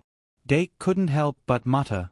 Fairy Ebu, who used to sleep soundly beside him, wasn't in the blanket at the moment, nor was it in its own small bed. He reached out and touched the small bed. It was ice cold without a trace of warmth. This made him involuntarily search around the dormitory. And just as he turned around, the big milk can, who had actually already woken up, quietly shrunk a little more under the blanket, revealing only a pair of dark eyes. Fairy Ebu didn't come back last night. But the big milk can wasn't worried at all. Because when Fairy Ebu decided to track him last night, it was already prepared to exhaust its magic power, and used it to convince the big milk can. Once its magic power was exhausted, Fairy Ebu would return to the magic card. It reckoned that it was still sleeping inside. As expected. Just 2 minutes later. The big milk can saw that Dake's search was fruitless, so it took out Fairy Ebu's magic card to check and began to replenish its magic power. But it didn't notice that while Dake was replenishing the magic card's magic power, his expression wasn't so good. His current state of mind was like that of a parent who found his child sneaking out to surf the internet in the middle of the night. He was angry, but he was more at ease. After all, the child had been found. As the hexagram magic replenishing array was completed, Dake began to slowly inject magic power into the magic card. From the surface of the card, it could be seen that Fairy Ebu was lying on its stomach and sleeping soundly. This was basically the long-term state that a magic fairy would be in when it was in the magic card. Other people's magic fairies were still fine. They wouldn't feel bored from staying in the magic card for a long time. Dake's magic fairy, however, was gradually unable to endure that feeling. So when it was kept in the magic card, it would automatically go into hibernation. And the hibernation state also helped to reduce energy consumption. A few minutes later, Fairy Ebu woke up in the middle of replenishing its magic power. The continuous infusion of magic power made it feel warm all over. It couldn't help but rub its fingers and call out a few times like a spoiled child. Dake's expression relaxed a little, and he immediately summoned it out of the magic card. Fairy Ebu, who had reformed its body, couldn't help but cheer and jump into Dake's arms. Dake caught it out of habit and rubbed its head hard. Then he suddenly put on a stern face and asked, "Where did you go last night?" He had originally wanted to condemn it, but Fairy Ebu raised its head with a proud look that said, "Asking for praise, asking for a pat." Dake couldn't help but feel puzzled. "Mimamai."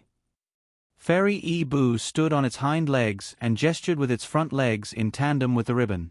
Dake was confused. He took a deep breath, and only one thought flashed through his mind: I have to speed up my literary education.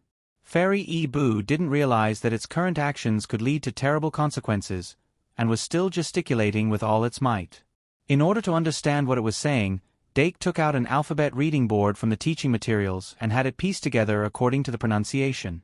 Even though this wasn't a good idea, after spending a whole half an hour, Dake finally understood what Fairy Ebu was trying to say. Of course, in the process of narrating, Fairy Ebu directly skipped over its sorry state of being chased by the golems, and emphasized its courage and wisdom in discovering the thief and pursuing it. When Dake asked how it returned, it played it down and said that it had finished drinking the milk, and that its magic power had naturally run out. In any case, it had nothing to do with the golems. Omega. Treasure, guardian, thief, invisibility. Dake repeatedly considered these 4 key words, and after a moment, he suddenly understood. The guardian was naturally the golems. The place where the golems gathered most was definitely the entrance to the secret passage. And the so-called thief obviously wasn't the real thief, but the spies of the secret passage. As for invisibility, that wasn't a rare ability. As long as it was a senior student who had learned the magical language, it wouldn't be hard for them to create invisibility spells. In other words, there were many candidates for invisibility night roaming. It was impossible to lock onto them. But since the opponent was loitering around the entrance to the secret passage, it was best to be cautious and think that it was someone with a special purpose. From Dake's perspective, it was even more suspicious. Dake pondered for a while, and felt that this wasn't necessarily a bad thing. It doesn't matter who the invisibility person is, or what his purpose is. Just as well, I can tell this to the professors, and let them have an early warning. As for Fairy Ebu, Dake walked to the small bed by the wall, and reached out with his hand to pick up the milk can. In theory, Dake supported the magical elves going out to play, or else he wouldn't have prepared the sure-kill skill, drink milk, for the milk can. But he completely didn't expect that with the milk can's temperament, it would actually go out to play right after getting the sure-kill skill card, and on the very same night, too. "Is there anything you want to say?" Dake narrowed his eyes and stared at the milk can. Moo. The milk can couldn't help but avert its gaze. Forget it. Dake thought it through himself. He originally wanted to educate the milk jug for abandoning EV and returning on its own. But thinking about it carefully, the milk can's choice was based on many factors, and there wasn't actually anything wrong with it. As for the night roaming, it wasn't really wrong. The only thing that needed to be reminded was to pay attention to the closing time. The closing time is 12, don't be too late next time. Moo. The milk can hurriedly nodded. Dake rubbed the milk can's head, and then smiled. Well done. The first class on Monday morning was Professor Shi Erfu's summoning class. Doc waited until class was over before he went to look for Professor Sylph. Then, in a few words, he recounted the information that Fairy Ibu had brought him. But what surprised Professor Shi Erfu wasn't the matter itself, but, "Wait, this is what your magic elf encountered when it went out for a night roam." Magic elf, out for a night roam? Professor Shi Erfu couldn't help but open his eyes wide. Dake nodded honestly and said, "Yes, Professor." The corner of Professor Shi Erfu's mouth twitched, and after a while, his face tensed up again. "Anyway, I've already received what you said. I'll have Professor Ka Zayer extract the relevant information from the golem.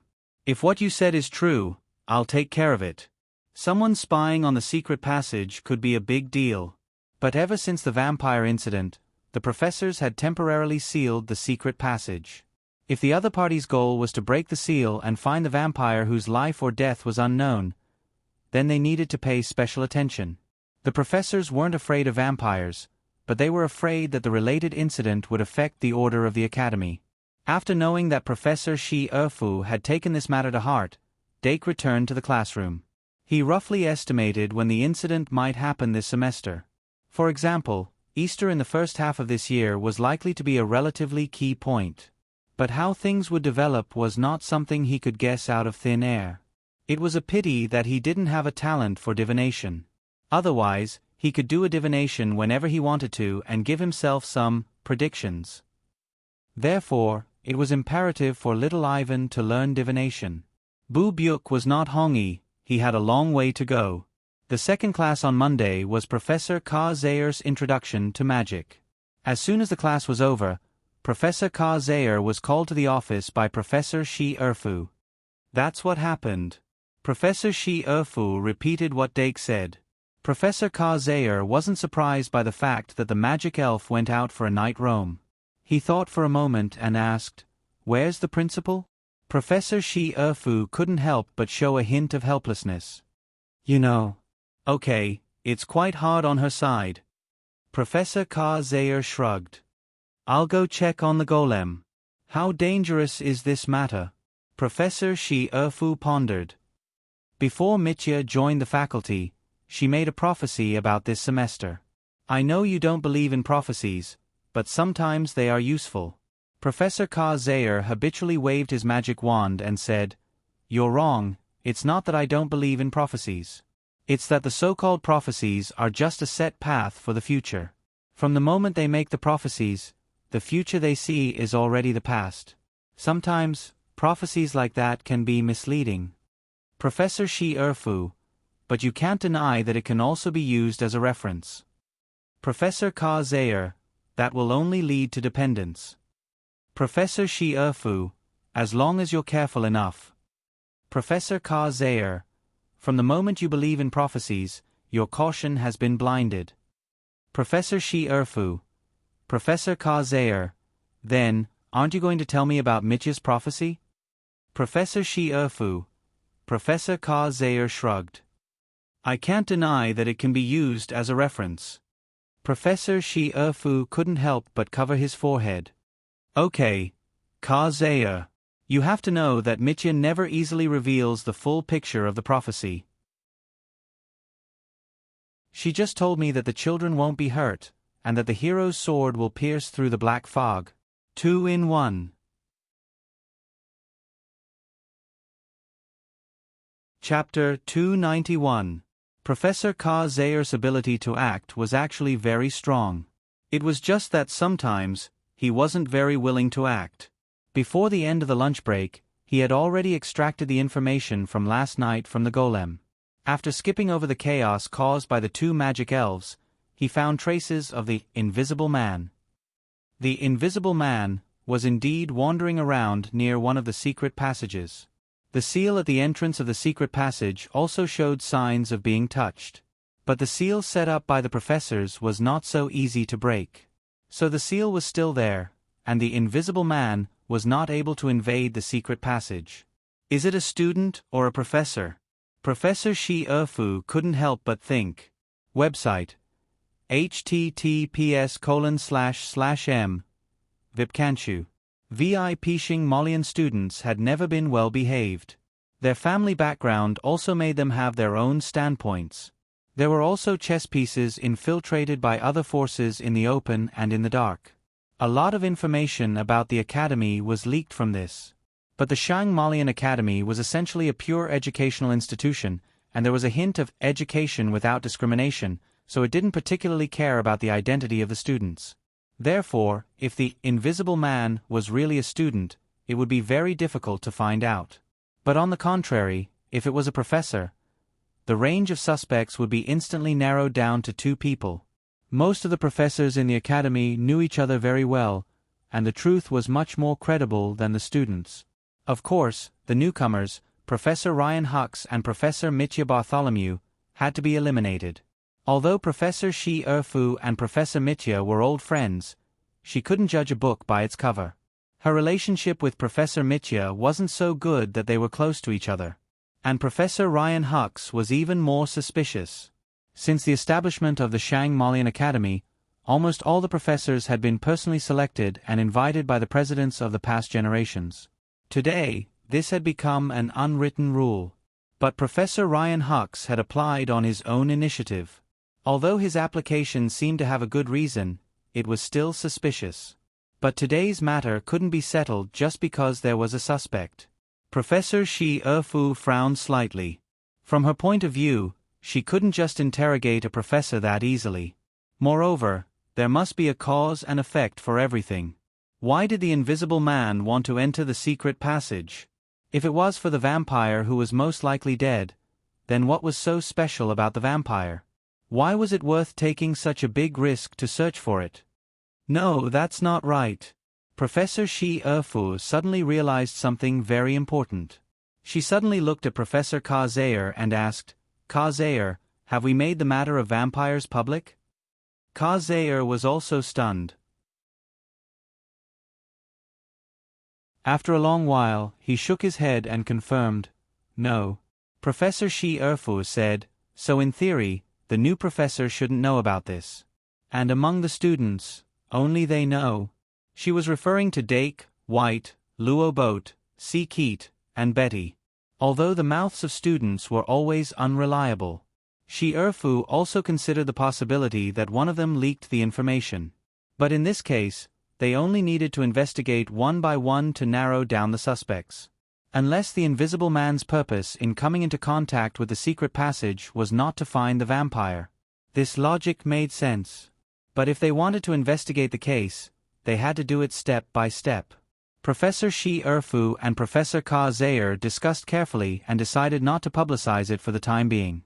Instead, they narrowed down the scope and investigated the case in secret. Monday afternoon was potion studies.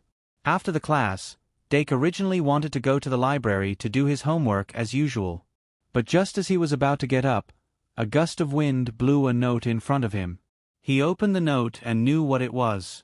He went straight to Professor Shi Erfu's office. Compared to the offices of Professor Ka Zayer and Professor Li, which he was very familiar with, Professor Shi Erfu's office was relatively unfamiliar to him. He stood at the door for a while before knocking. "Knock knock. Come in." Professor Shi Erfu's voice came from inside the office. It was as calm and cold as ever. Dake turned the doorknob and pushed the door open to enter. Professor Shi Erfu's office was spotless and emitted a grass-like fragrance. He raised his head slightly and saw the neatly stacked homework on the desk, as well as the beautiful elf sitting behind the desk. "Come, sit down." It was not Professor Shi Erfu who asked Dake to sit down. Instead, it was Professor Ka Zayer who was sitting on the sofa. Dake closed the door behind him and sat down on the sofa. He was not reserved at all. Professor Ka Zayer made him a cup of tea and asked, "You didn't tell anyone about what happened last night, right?" "Of course not." Dake nodded and asked, "Professor, did you find out who did it?" Professor Ka Zayer shook his head and said, "It's not that easy to find out. But we have already drawn up a list. Take a look." Dake naturally took the list and checked it from top to bottom. He was a little surprised. All the names on the list were students' names. Professor Ryan Hick's name, which he was more suspicious of, was not on the list. He couldn't help but look at the list again. White, Luo Boat, C. Keat, Betty. He only knew a few of the names after that, but his impression was that they were all members of the seafood cult. He couldn't help but raise his head and ask, "Professor, this list?" Professor Ka Zayer explained, "These are the people who know that there are vampires in the secret passage. You should have seen them before. White has a good relationship with them." Dake thought for a moment and roughly understood. Professor Ka Zayer asked again, "How is it? Who did you pass it to?" Dake, "Other than D. Anna and Luo C., I don't think anyone else knows." Professor Ka Zayer nodded. "That's good. There are fewer people we need to investigate." Dake asked curiously, "Professor, you suspect that it was the students who did it?" Professor Ka Zayer nodded and said, "We also investigated the 2 new first-year professors, but they both had solid alibis. Professor Hicks got drunk in a tavern on Travelers Street last night. Professor Bartholomew was a guest at Little Lee Lee's place. It's even less likely that it was the other professors." "That's it?" Dake couldn't help but frown. Of course, he didn't doubt the results of the professor's investigation, but in this day and age, such alibis didn't seem to count for much. The magisters were all professional magic elves. Even if they weren't there in person, there were countless ways to get in. "Do you suspect that it was a substitute, a magic puppet, or a magic elven?" Professor Ka Zayer sipped his black tea. "If that's the case, it'll be hard to find out. But that's something we'll have to consider when we investigate further. Tonight, I'll install concealment devices in some of the golems. If the other party insists on entering the secret passage, they'll give themselves away sooner or later." Dake nodded. The professor's thoughts were more thorough than he had imagined. They had probably called him over today just to remind him not to leak this matter to avoid alerting the other party. As for the list in his hand, Dake couldn't help but be embarrassed. It'd be great if it was really one of the students on the list. Then it might just be a simple prank, or a violation of discipline. Behind his desk, Professor Shi Erfu finally said, "Actually, that's not very likely. So we still need to be prepared. It's possible that the other party isn't here for the vampires." Dake thought for a moment. "In that case, the search area will instantly expand to cover the entire castle." Professor Shi Erfu nodded. "The key is that the other party didn't leave too many traces. It won't be easy to track them down." Dake asked, "Then, can we use divination?" Professor Shi Erfu smiled. "Divination isn't that useful." Dake, "Sure enough, then we can only lure the snake out of its hole." In fact, it wasn't a big deal for the students to use an invisibility spell to wander around the castle at night. Every year, there would be a few naughty guys who would be caught and locked up. The reason why this incident was taken so seriously was because the other party was aiming for the secret passage. Now, it was a critical time for the secret passage to be sealed. Another time, at most, this would become a small topic after a meal, and it wouldn't live to see the next day. Dake assisted the 2 professors to conduct a certain degree of investigation on the people on the list. The final result was as expected. After the goddess incident last semester, the members of the Marine Church were all too well behaved. Due to their personalities, they didn't communicate much with their classmates. Therefore, the vampire incident that they learned from White and the others didn't spread. It was very difficult to conduct an investigation without much basic information. The plan to lure the snake out of its hole didn't work either. Since that night, no one went near the entrance of the secret passage. It was as if the operation that night was just a spur of the moment. But the investigation didn't stop. It was just that the plan changed from short-term to long-term. This week seemed to have passed in the blink of an eye. There were only 3 days left until the end of January. In addition to studying and helping with the investigation as usual, Dake almost became the big milk can's charger. Every day, he had to charge a lot of sure-kill skill cards. Ever since he went out for the first time, the big milk can was never tired of it. Although he would subconsciously choose to go out in the dead of night, the legend of the pink milk cow gradually spread in the castle. Every time the big milk can went out, he would bring a magic guide elf that paid for the ticket. It was just that the ticket price dropped again and again, from 3 little red flowers to 1 little red flower. But even so, for the magic guide elf that didn't have a fixed income, it was still a very big burden. The production of consumption effectively drove the economic growth. In order to get more little red flowers, the magic guide elf's initiative in learning was mobilized. The whole economic circle began to develop in a positive direction. This phenomenon was actually beyond Dake's expectations. He was busy investigating the invisible man, and didn't suddenly realize until a few days later that the magic guide elf's learning progress had greatly increased. The best learner was the Diru beast. It could already spell a large part of the vocabulary. But the one with the strongest performance was the multiform monster. The multiform monster that simulated Dake's head actually used a complete human voice device to successfully speak. Although it was still limited to simple pronunciations like Papa Mama, it was already a very exaggerated improvement. It was just that the habit of transforming into Dake's head was always frightening.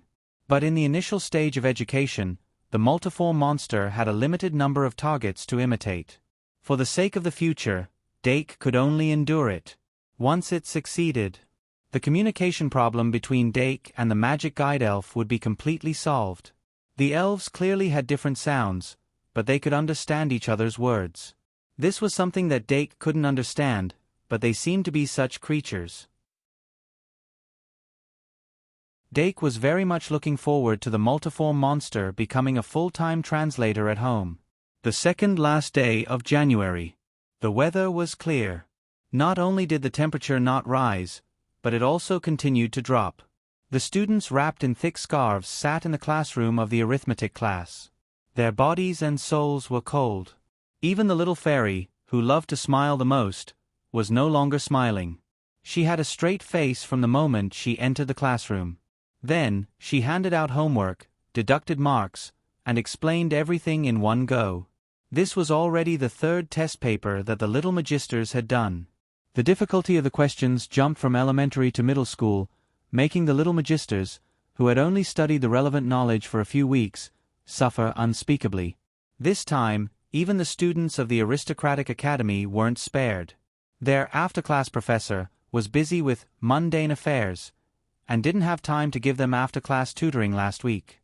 The increased difficulty of learning crushed the students' nerves. Everyone had a worried look on their faces. But while they were suffering, they didn't know that the little fairy on the podium was also in a similar predicament. Last week, after marking the 2nd test paper, Professor Lily felt that there was a problem. She had the thought of finding Dake if something didn't work, and went to find her little sweetheart. But her sweetheart had been booked in advance and didn't have time for an entire week. So, when she was writing the 3rd test paper, she unknowingly put in more effort. The result was the current situation. After the students were reprimanded twice, they finally stopped randomly filling in the blanks. There were also benefits. It saved them a lot of effort when marking the test papers. Click. The chalk suddenly broke. Professor Li's explanation came to an abrupt end. She couldn't help but stare fiercely at the blonde boy in the corner of the classroom. That gaze was very similar to that of a resentful woman who wasn't favored. Dake Dimming was confused. The auxiliary investigation ended last weekend.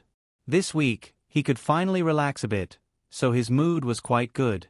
But Professor Li's abnormal state suddenly gave him a hint of an ominous premonition. That hint of an ominous premonition. Not long after class, it came true.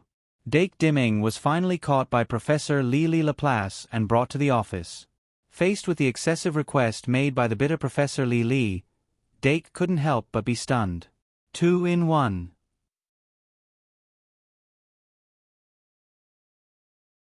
Chapter 292.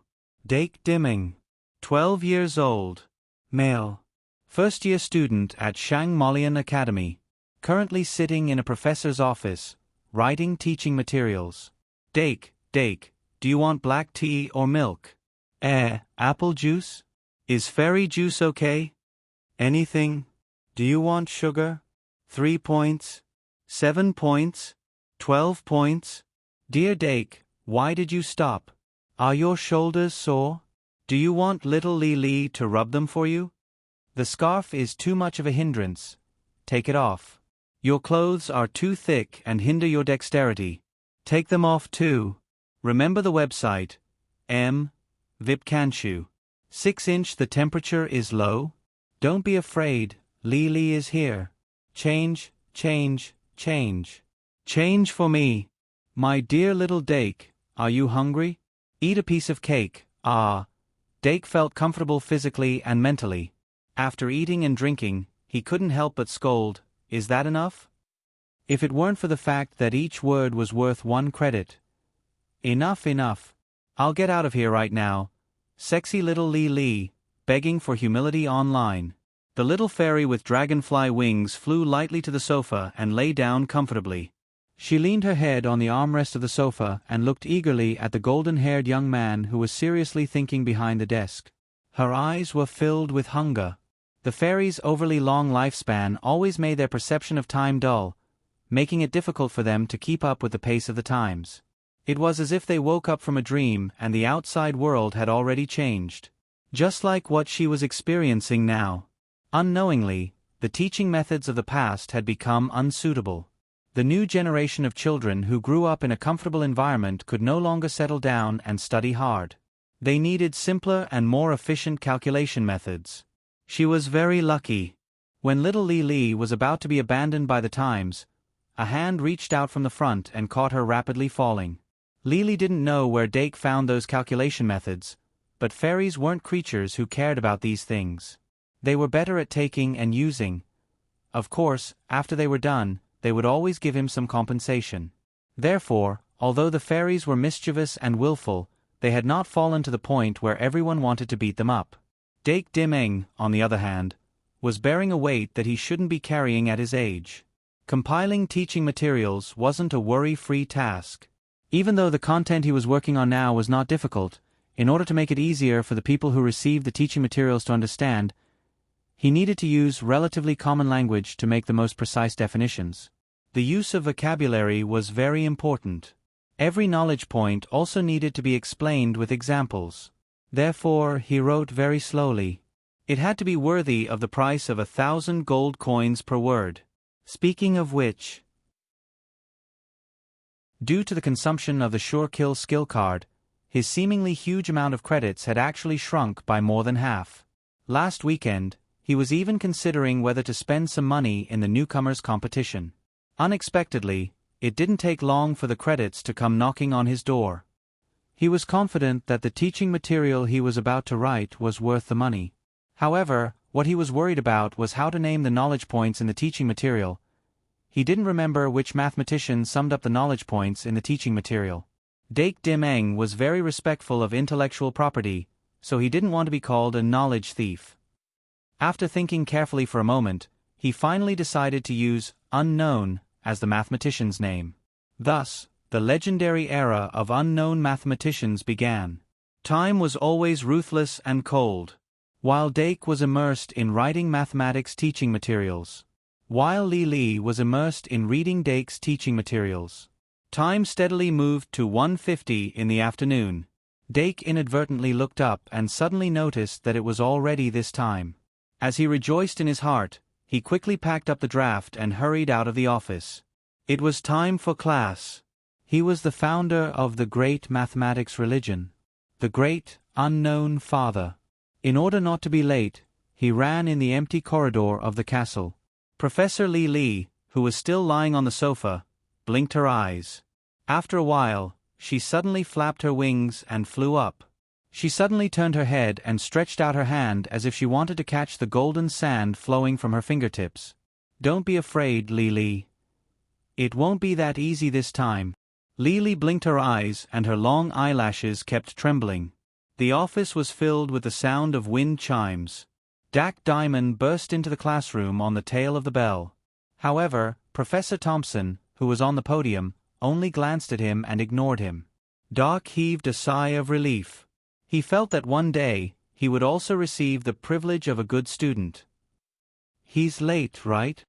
White Gouda couldn't help but mutter. Yeah, he's late, replied Luobot Broheim faintly. After that, no one paid attention to this matter. If one were to delve into the theoretical knowledge of potions, it was actually very complicated. Just the problem of the medicinal properties of the herbs was enough to baffle a large number of people. However, the primary goal was to let the students have the ability to refine the formula after obtaining it. Each of Professor Thompson's lectures were very practical. However, he was also very accurate when he assigned homework. The students were both happy and worried. Duck, duck, potions wasn't over yet. Suddenly, Doc heard a call from the underworld in his ears. He turned his head abruptly and saw a face plastered to the glass. "You're dirty." 3 black lines immediately appeared on Dake's forehead. He thought to himself, "Looks like I can't run away." However, he didn't want to run away. 2 days in a row. Other than doing homework, Dake basically worked hard on the textbook. Other than that, he didn't have much to worry about. He was actually quite interested in the mathematics textbook, so he didn't have much to worry about. Moreover, when he rededuced some of the knowledge points, he realized that his understanding of the relevant knowledge had deepened a lot. This was how mathematics was. Every formula seemed simple, but there was a secret behind it. Every time he delved deeper into it, he would gain new insights. He was very happy about this. However, little Li was a little too clingy to please him. That actually bothered him. However, he had to admit that the fairy essence juice was really delicious. On the last day of the month, after Dake brought Ibu to astronomy class, he went back in high spirits. He went into the house and hugged the catnip plants, washed up, and crawled into bed. He maintained a comfortable mood and opened the system panel. It was the end of the month summary again. He hugged little Ibu, who took the opportunity to crawl in, and looked at the panel. Compared to the end of last month, pride, 105-104, jealousy, 39-38, rage, 88-85, sloth, 69-64, greed, 103-100, gluttony, 69-69, bliss, 106-109. At first glance, the situation didn't seem optimistic. The overall numbers didn't seem to have decreased by much. However, in reality, everything was under control. January. Dake drew a total of 9 points from pride and 6 points from greed. In addition, he used flower card to reduce bliss by 3 points. In the end, pride gained another 8 points after losing 9 points, returning to 104 points. Greed, on the other hand, received an additional 3 points after the 6 points were drawn. The more dangerous one was bliss. There were too many temptations in the school. As the interpersonal relationships opened up, Dake passively came into contact with the social circle. For a while, bliss rose uncontrollably. However, with flower card as a backup, he didn't panic. On the contrary, jealousy, rage, and sloth all showed a downward trend. This meant that he had a good time in January and was very hard-working. Under appropriate control, gluttony didn't increase or decrease. It was ruthless. Overall, it's okay. Dake thought seriously as he enjoyed the feeling of his fingers being surrounded by soft flesh. Pride's increase was unavoidable. Bliss was the result of indulging a little. As a matter of fact, as his research deepened, his understanding of great sin became clearer. He would no longer increase bliss just because he wanted to pinch Diana's flesh, unless he wanted to indulge in it consciously. He had a rough plan for his research. In February, greed needs to be drawn 3 times, 5 points each time. A total of 5 points. Plus the 3 points stored in the insect tree, it'll be 7. 5 points. I can use it to cultivate the fruit of greed. I'll still have 5 points left. The remaining 7 days can be used to draw pride and bliss. As for the amount of each, it's still to be decided. I can draw 3 points of bliss, first to lower the value. After that, I'll consider cultivating the fruit of bliss, or the fruit of pride. The core materials I have are Dragon's Reverse Scale, Wind Spirit, and Ancient Gold Coin. The technologies that I haven't mastered are Zoo and Triad Armament Array. My original plan was to start learning about wood carving in February, but now it seems that I have to start writing textbooks first. The writing of textbooks is indeed a problem. Although the reward of 1 credit per word is good, the cost of time is also very expensive. If I spend all my time writing textbooks, no matter how many credits I earn, it'll be putting the cart before the horse. It's enough for a semester's worth of mathematics textbooks. Excluding the exercises and the embellishments, it should be around 50,000 words. 50,000 credits, that's just the number of 5 fingers. Using a month's time to earn 50,000 credits, it's still worth it. Early February. Winter went and spring came. However, there were no signs of winter in the castle. Dake put down the newspaper and took a sip of the hot milk. He sniffed the rich milk fragrance and gradually felt comfortable. Humans were creatures controlled by emotions. However, emotions were substances that could be controlled by humans. From this month onwards, the first-year mathematics class would start using the textbooks he wrote. However, in the eyes of Professor Li, the content was not only too simple, but also a bit redundant. However, it was indeed content that beginners needed to learn step by step. However, the textbook was still in the experimental stage and only 1 chapter was written. Therefore, it could not be printed into a book yet. After the entire Mathematics 1 textbook was written, it could be distributed to everyone. To be honest, it was too difficult to teach arithmetic without a textbook. The feeling of reading a textbook and a notebook were really different. Dake's knowledge level was enough to meet the requirements of the first-year textbooks. Plus, with the help of Professor Li, he was able to finish writing a textbook. Maybe the second and third years would be able to do the same. However, he was not sure if he could go any further. Also, he always felt that if he continued to write Mathematics 1, it would give people the impression of simplified arithmetic at the beginning, but it would fast forward to deepened. He only hoped that when that time came, the students would not blame him. He was just a lowly writer who had sold his soul for academic credits. Thursday's mathematics class. Professor Li floated into the classroom with a copy of Dake's original manuscript. She was full of confidence. Today, she was going to be bold and decisive and sweep away the haze. She wanted the students to see that Li Laplace's mathematics class could be understood. The students seemed to have felt Professor Li's new look. They could not help but feel energized. It was as if they were on the battlefield. Dake, who was sitting in the corner of the classroom, picked up a pen and prepared to adjust the textbook content according to the actual class situation. Since he had already started writing textbooks, he obviously could not be satisfied with just using the textbooks for personal use. The current goal was to let the freshmen of St. Marianne be forever stained with the color of anonymity. Noon. Dake and Professor Li were in the office discussing the content of the class. Professor Li also began to write a corresponding exercise book under Dake's suggestion. The first exercise book had already been published during the morning mathematics class. Also, Dake introduced the homework model.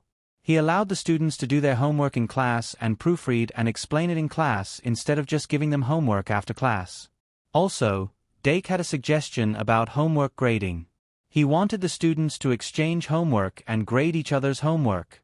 Shang-Malian students valued honor much more than the average person. Simply put, they valued their reputation more.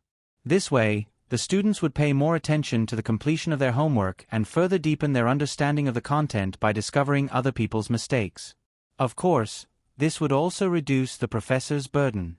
And Doc wouldn't always be called upon to help grade homework equals. In short, the optimization of the mathematics class was carried out in an orderly manner. Unfortunately, Professor Shi Erfu and Professor Ka Zayer's investigation of the Invisible Man was not ideal. Even the various perceptual traps at the entrance of the secret tunnel did not yield any results. It was as if the Invisible Man had really turned invisible and never appeared again.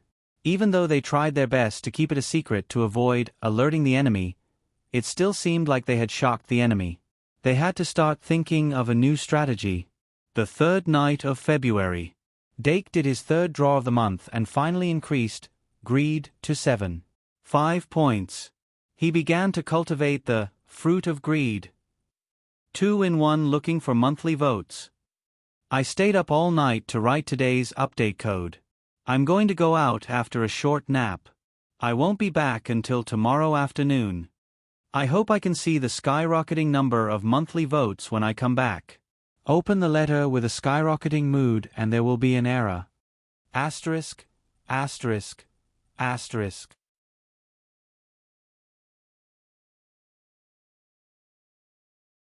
Chapter 293. Dake had been thinking about the cultivation of the fruit of greed for a long time. Until now, the fruits of great sin he had cultivated were pride, bliss, and greed. Among them, he used the fruit of pride to create the Diru beast, and the fruit of bliss to create the big Milken and fairy Ibu, which gave him a deeper understanding of the sins. Now that the time had come, it was time to deepen his research on greed. The cultivation of the fruit of greed and the refinement of the corresponding magic elves were the key. Dake placed the 3 cat grasses in a row. From left to right, they were cat grasses, cow grasses, and fox grasses. These 3 cat grasses had already cultivated the fruit of great sin. Dake was actually more worried about whether this situation would have a residual effect on the cultivation of the new fruit. However, when he used the great sin card, he had already discovered that different types of great sin card would not have an overlapping effect other than emotions. In a sense, they were independent of each other. Moreover, the low-level great sin card and the high-level great sin card were almost fundamentally different. The overlapping of the same low-level great sin card could not cross levels. Remember, https://m Vipkanchu. VIP of course. This was only a conclusion made under the circumstances where there was no external influence. Perhaps there really was a way to fuse the Great Sin card, like the fusion card with the magic elf. However, he did not have such a clue at the moment. Therefore, he roughly guessed that cultivating different types of fruit of Great Sin would have no effect on the cat grasses. Or rather, there would be an effect, but the effect would not be huge.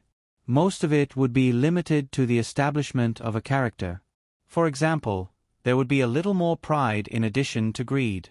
Thinking about it carefully, would pride's greed give birth to a character similar to the ancient chivalrous bandits, neither rich nor poor? Needless to say, it was quite interesting. Dake touched his chin and thought for a while. In the end, he still picked up the leftmost cat grasses. Dake had always been especially fond of this cat grasses that he had spent the most time with. He would leave the heavy responsibility of having a second child to it. Since it was the fruit of greed, cat, which core material should he choose? Dake already had an answer in his heart, but he wanted to think about it more carefully. However, this did not stop him from cultivating the fruit of greed. After finalizing the deal, Dake waved at the milk can and asked it to take care of the milk cow grass and fox grass. Then, he carried the cat grass to the balcony. He had already injected all 3 days of greed into the worm tree's branches. Including last month's reserves, a total of 5 points of greed was divided into 5 portions and stored in the 5 insect branches. The kitty grass in his arms saw him reach out to open the protective fence of the insect tree and immediately meowed excitedly. It had been eyeing this branch for a long time. It had been a long time since it was allowed to touch the insect branch. It had been so long that it had almost forgotten the smell. Meow, meow, meow, meow. Kitty grass waved its meatball impatiently. Dake smiled and retracted his hand to pinch its face. Then, he carried it to one of the thick branches so that it could suck on the mushroom-shaped branch after sticking out its little tongue. Slurp. The kitty grass was attracted by the smell of sin mixed with the insect branch and stretched its neck to lick it. After it had licked the branch until it was wet, Dake moved closer so that it could hug the branch and suck with all its might. Looking at the kitty grass sucking with all its might, Dake's expression could not help but melt. It was not until the kitty grass had licked all the greed stored in the branch that Dake pried its claws and pulled it away from the branch. Meow, meow, meow. Even though the kitty grass was very reluctant, it could not resist its master's coercion. Dake waited for a few minutes to give it time to absorb and convert the greed. Not long after, a very faint greed emblem appeared on top of the kitty grass's head. In the center of the emblem, a small protrusion drilled out and slowly sprouted. Dake vaguely remembered that he once did a diary homework of observing the growth of XX plants. If the plants back then also had this kind of growth rate, when the bud gradually grew, Dake grabbed the kitty grass's claws and shook it a little. Then, he carried it back to the insect tree and allowed it to suck on the second branch. This second branch only stored 2 greed points. However, after the kitty grass absorbed the 2 greed points, the bud on top of its head gradually grew a stem and a flower bud. The light blue flower bud was budding and emitted a hallucinatory smell. The third branch only had 1 point of greed stored in it. After this round of licking, the greed on top of the kitty grass's head finally bloomed. The color of its petals gradually deepened and turned into a deep dark blue. The stamen in the center of the flower was a bright purple. It was as if all the light was swallowed by the petals and then transferred to the stamen. It's 6 o'clock. Dake was not in a hurry to let the kitty grass absorb the last greed point. Instead, he picked up a pen and paper and drew the entire process of the greed, from germination to blooming. In the end, he even relied on his imagination and directly drew the final result in advance. Looking at the greed that he imagined, Dake smiled and let the kitty grass pounce on the 4th branch. The 5th branch was at the top of the insect tree and perfectly avoided the kitty grass's hunting range. The 0.5 greed point would be used as a rare reserve for the next experiment. After the kitty grass absorbed the 1 greed point in the 4th branch, it immediately aimed at the 5th branch above its head. However, its owner heartlessly took it away from Shui, who it desired the most. He even used the annoying guardrail to separate it from Shui, so it could never touch her again. Meow. The kitty grass's mouth was blocked by Dake's finger. The kitty grass that took advantage of the situation to bite Dake's finger quietened down instantly. The greed on its head bore fruit smoothly. The ovary of the stamen began to expand, and the ovules developed rapidly. The dark blue petals withered at a speed visible to the naked eye. A fruit the size of a ping-pong ball gradually grew. Dake observed the greed that was 70% to 80% similar to his idea. He reached out and touched it slightly, carefully feeling the greed aura that was gradually getting stronger. A moment later, the greed was completely ripe. It was a fruit that looked like a fig, but its skin was a transparent dark blue. The purple veins that seeped out from the skin formed a natural heraldic pattern, revealing a hint of mystery. After plucking the greed, only a thin stem was left on the top of the kitty grass's head. This thin stem that looked like a strand of hair was actually a very useful material. Back then, when the ball sea lion was refined, 2 bliss stems were used. It was also after that Dake cut off the other pride stem of the kitty grass and had been carefully storing it. The greed stem in front of him might come in handy at some point. Dake's eyes wandered slightly. In the end, he gave up on the idea of cutting off the greed stem immediately and walked back into the room with the fruit.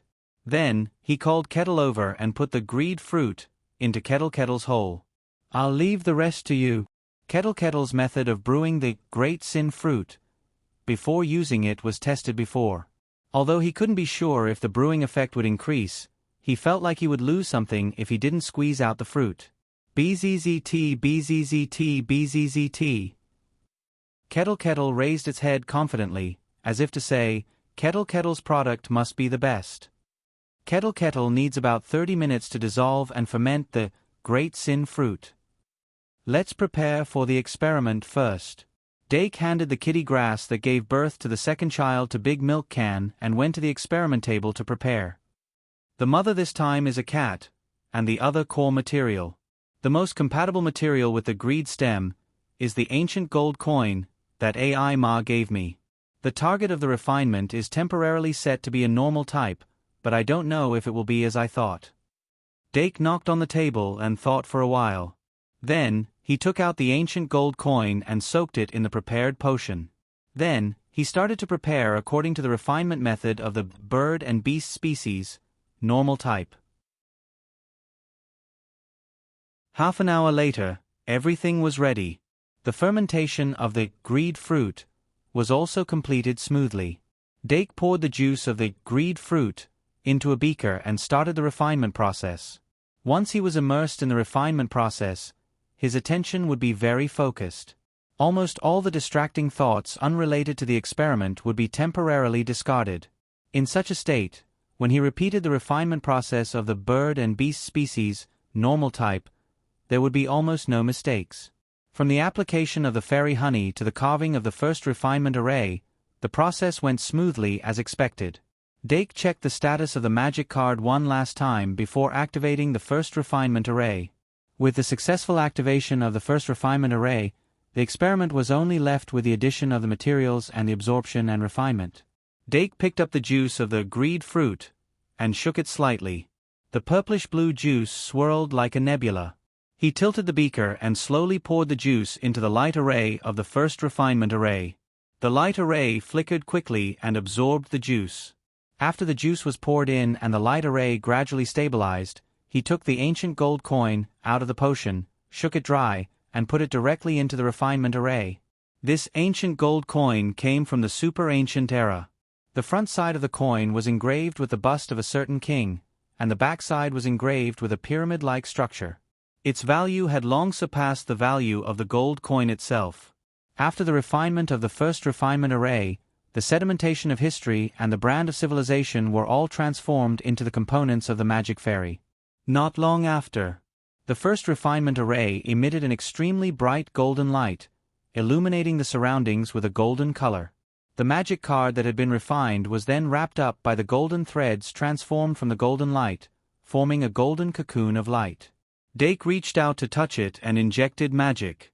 As a large amount of magic was absorbed, the light on the surface of the cocoon of light gradually stabilized. Dake's expression was slightly serious. He could feel that the refinement this time was still going smoothly. A brand new magic fairy was being born. This gave him a sense of solemnity as if he was creating life. In the past, when he was refining magic fairies, he did not have such a solemn feeling. However, as he became closer to the magic fairies, he could no longer treat them as simulated life forms like the golems. And the change in perception would eventually bring about changes. The magic fairies who had been paying attention to his experiment suddenly felt something and shifted their gazes from the cocoon of light to him almost at the same time. Their eyes showed confusion, doubt, infatuation, and contemplation. Dake took out a mercury knife from the tool rack, aimed at the center of the cocoon of light, and carefully cut it open. It was like performing a caesarean section. Sacred. Sublime. Golden light constantly shot out from the cut gap. When the entire cocoon was cut in half, the cocoon of light suddenly turned into golden liquid and was immediately absorbed by the magic card, leaving no trace of impurities. There was no need to rinse. The magic fairy on the card surface was clearly visible. A golden halo surrounded the magic card, indicating its preciousness and rarity. The newly born magic fairy was the embodiment of greed and gold, the amalgamation of cunning and intelligence, the Pokémon with strong self-esteem, Meow Meow. Dake could not help but show a hint of astonishment. This was an answer that was in line with his idea. But it was subtly different from his idea. Because this Meow Meow was a gray skin that he was not familiar with. Card name, Meow Meow. Type, Fairy card. Level, *****. Race, Bird Beast. Attribute, Evil. Magic Power, 1500. Attack, 1500. Defense, 900.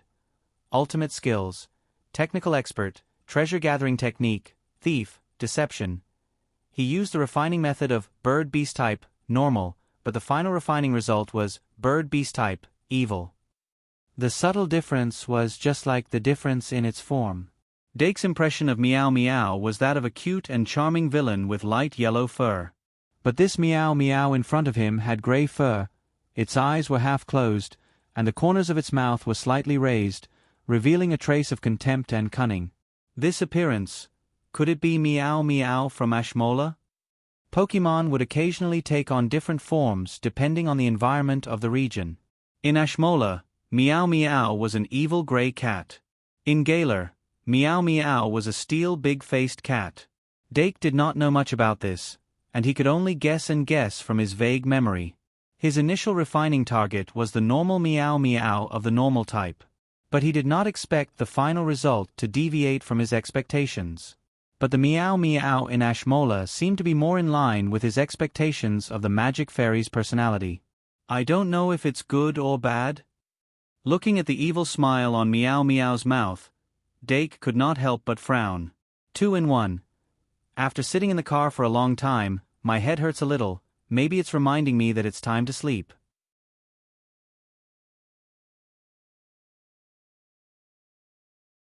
Chapter 294. All right. Dake picked up Meow Meow's magic card and accepted reality. If he did not like the color of its fur, he could dye it.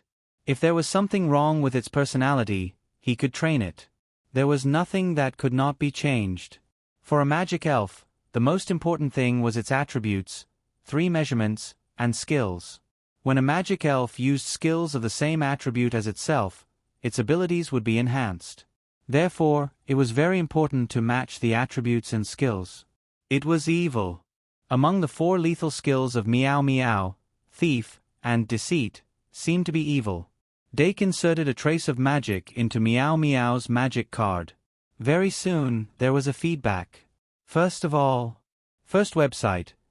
https://m. Vipkanchu. VIP. This was obviously a gold card. The golden halo surrounding the edge of the magic card was a symbol of its rarity and preciousness. Second of all, this was a 3-star card. This was something that Dake did not expect. He had thought that the magic elf refined using the fruit of great sin would have a 4-star base. He did not expect a 3-star card to appear this time. However, 3-star cards had their benefits. It was very useful for enriching the card deck. Moreover, the 3 measurements of Meow Meow were strong enough. Although it did not break through the limits of magic attack and defense, it won in balance. In theory, the magic power and attack value should not appear on a race like Meow Meow that gave people the impression of being weak. However, Dake had already discovered that on the same level, the star level of a magic elf was more like the level in a game. This could be seen from the fact that the changeable monster could increase its star level after using the Great Sin card. The 3 measurements of Meow Meow were so high, it could be understood that its level was very high. This was the same reason that Ivan could also increase to 2-star after using the Great Sin too. The 3 measurements of a level 50 Meow Meow and a level 10 Meow Meow were definitely different. However, the strength of a magic elf card ultimately depended on the lethal skills.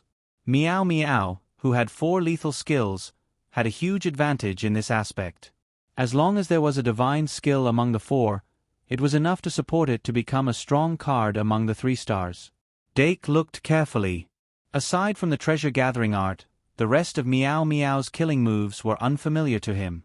Treasure-gathering art should be the skill that had the highest compatibility with greed and ancient gold coin. It was also the ultimate skill that he had expected from the start. However, the description of this sure kill skill seemed to be slightly different from what he had imagined. Treasure-gathering art. Meow Meow summons a large number of gold coins from the gold coins on its head and tosses them at the opponent. Deals damage based on the number of gold coins. Treasure-gathering skill. Additional effect. Meow Meow attracts wealth and treasures. Occasionally, it will obtain rare treasures. It's a throwing-killing skill, but the damage is determined by the number of gold coins. But there must be a limit to the number of gold coins that can be summoned. In my impression, the treasure-gathering art is not a powerful unique skill. The power setting in the Pokemon game seems to be only 40. Dake couldn't help but ponder. Basically, a sure kill skill like this can't even compare to a magic elf's normal attack. At most, it'll change from a melee attack to a ranged attack. This means that most of the time, this sure kill skill is only suitable for scraping. But its core is obviously not the attack, but the treasure-gathering art that comes after. Meow Meow attracts wealth and treasures. Occasionally, it will obtain rare treasures. What does this mean? Is it a treasure that fell from the sky, or is it money that I picked up when I went out? I have a feeling that this might be a surprise. But there was no point in just thinking about it. He temporarily suppressed the urge to immediately verify it and continued to look at the next sure kill skill. Technique Expert was a passive skill that originated from Meow Meow. It was the same type as Ibu's Charming Body and Big Milk Can's Herbivore. Technique Expert. Meow Meow is a natural technique expert. When using a less powerful sure kill skill, its power will increase by 50%. So this is a technique expert? Is the treasure-gathering art considered a less powerful sure kill skill? It should be. If it is, the treasure-gathering artist's power will increase by 50%, from 40 to 60. Ha ha ha. Dake laughed dryly and then began to think deeply. The name of the sure kill skill, Technique Expert, might very well mean that Meow Meow is extremely talented in technique. Dake couldn't help but think of the special Meow Meow in Pokemon. Not only could it speak, but it could also create all kinds of high-tech items. It was simply a god. If my Meow Meow could be that powerful.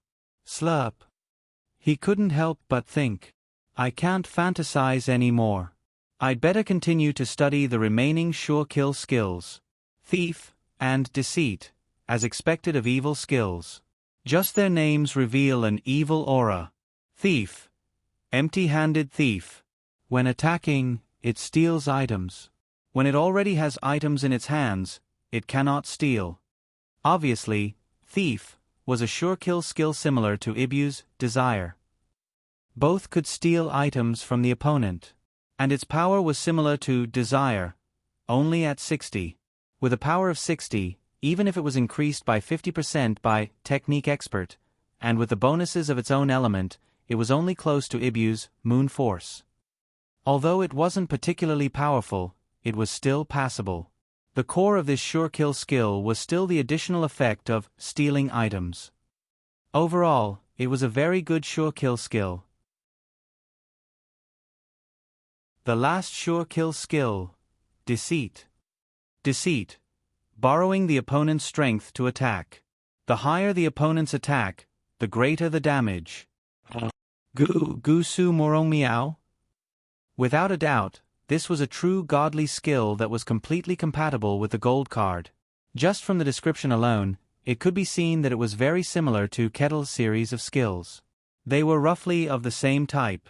Both would become stronger when faced with a strong opponent, giving someone a taste of their own medicine. But Meow Meow's Deceit was more direct than Kettle's cantrips in terms of skill mechanics. It was the nemesis of offensive magic guiding fairies. If that was all, it wasn't impossible. After all, the sure kill skills of magic guiding fairies were limited by the ladder. The effects of skills that crossed the ladder would be weakened. Under normal circumstances, if the skill crossed 2 ranks, the effects of the skill would be almost useless. But the magic guiding fairies that Dake had refined were of a higher level than normal magic guiding fairies. Moreover, the gold card clearly had a certain uniqueness, which made it possible to cross the ladder. After carefully digesting all the information, Dake silently chanted, "Normal summoning." Under the watchful eyes of the magic guiding fairies, he began to summon Meow Meow. In the name of Dake Dimeng, magic guiding summoning. A layer of golden light that was slightly inconsistent with Greed's bluish-purple color lit up on the magic guiding card. Meow Meow emerged from the card's surface and took shape amidst the light. The incarnation of Greed and Gold Coin, the gray cat with an oval gold coin stuck to its forehead, breathed in the air of this world for the first time. It had soft gray fur. Only its ears, the front half of its feet, and a part of its tail were white. It was only 0.4 meters tall, making it as petite and cute as a house cat. Although Meow Meow was an elf that could walk upright on 2 legs, most of them actually walked on 4 legs. Dake's Meow Meow was no exception. It had just come into contact with this world, and there was still a trace of innocence on its face. There was none of the slyness on the card's surface. But when it got a little more familiar with this world, its fundamental personality would gradually emerge. Meow, meow meow opened its eyes and looked around. There was already intelligence in its eyes. The magic guiding elves that were refined using the fruit of great sin did not need the great sin card to activate their intelligence. They were already the incarnation of great sins, and their innate intelligence was higher than normal. It was almost instinctive. Meow meow met the eyes of the Delu beast on the cat tree at the first moment. The grey cat and the white cat. Greed and arrogance. Although there was no irreconcilable conflict between black and white, it was definitely not harmonious. But the Delu beast just snorted lightly and focused on its own literacy picture book again. Tisk. Meow meow, who felt that it was being looked down upon, couldn't help but open its mouth. Its big round eyes were half closed, hiding its true heart deep in its eyes. Then, it stood up from the ground, raised its claws slightly, and stretched out a sharp nail. But before it could do anything, its feet suddenly floated in the air. The expression on its face collapsed in an instant. It turned its head abruptly to look at the person behind it, who used both hands to support its armpits and lifted it without permission. In that instant, his collapsed expression melted as if it was a magic trick. Meow, the soft meow of the cat gave people goosebumps. After Dake lifted Meow Meow up, he turned it over and looked it up and down, left and right, then said, "You don't like it?" Meow. Meow Meow quickly shook its head. Dake. That's good.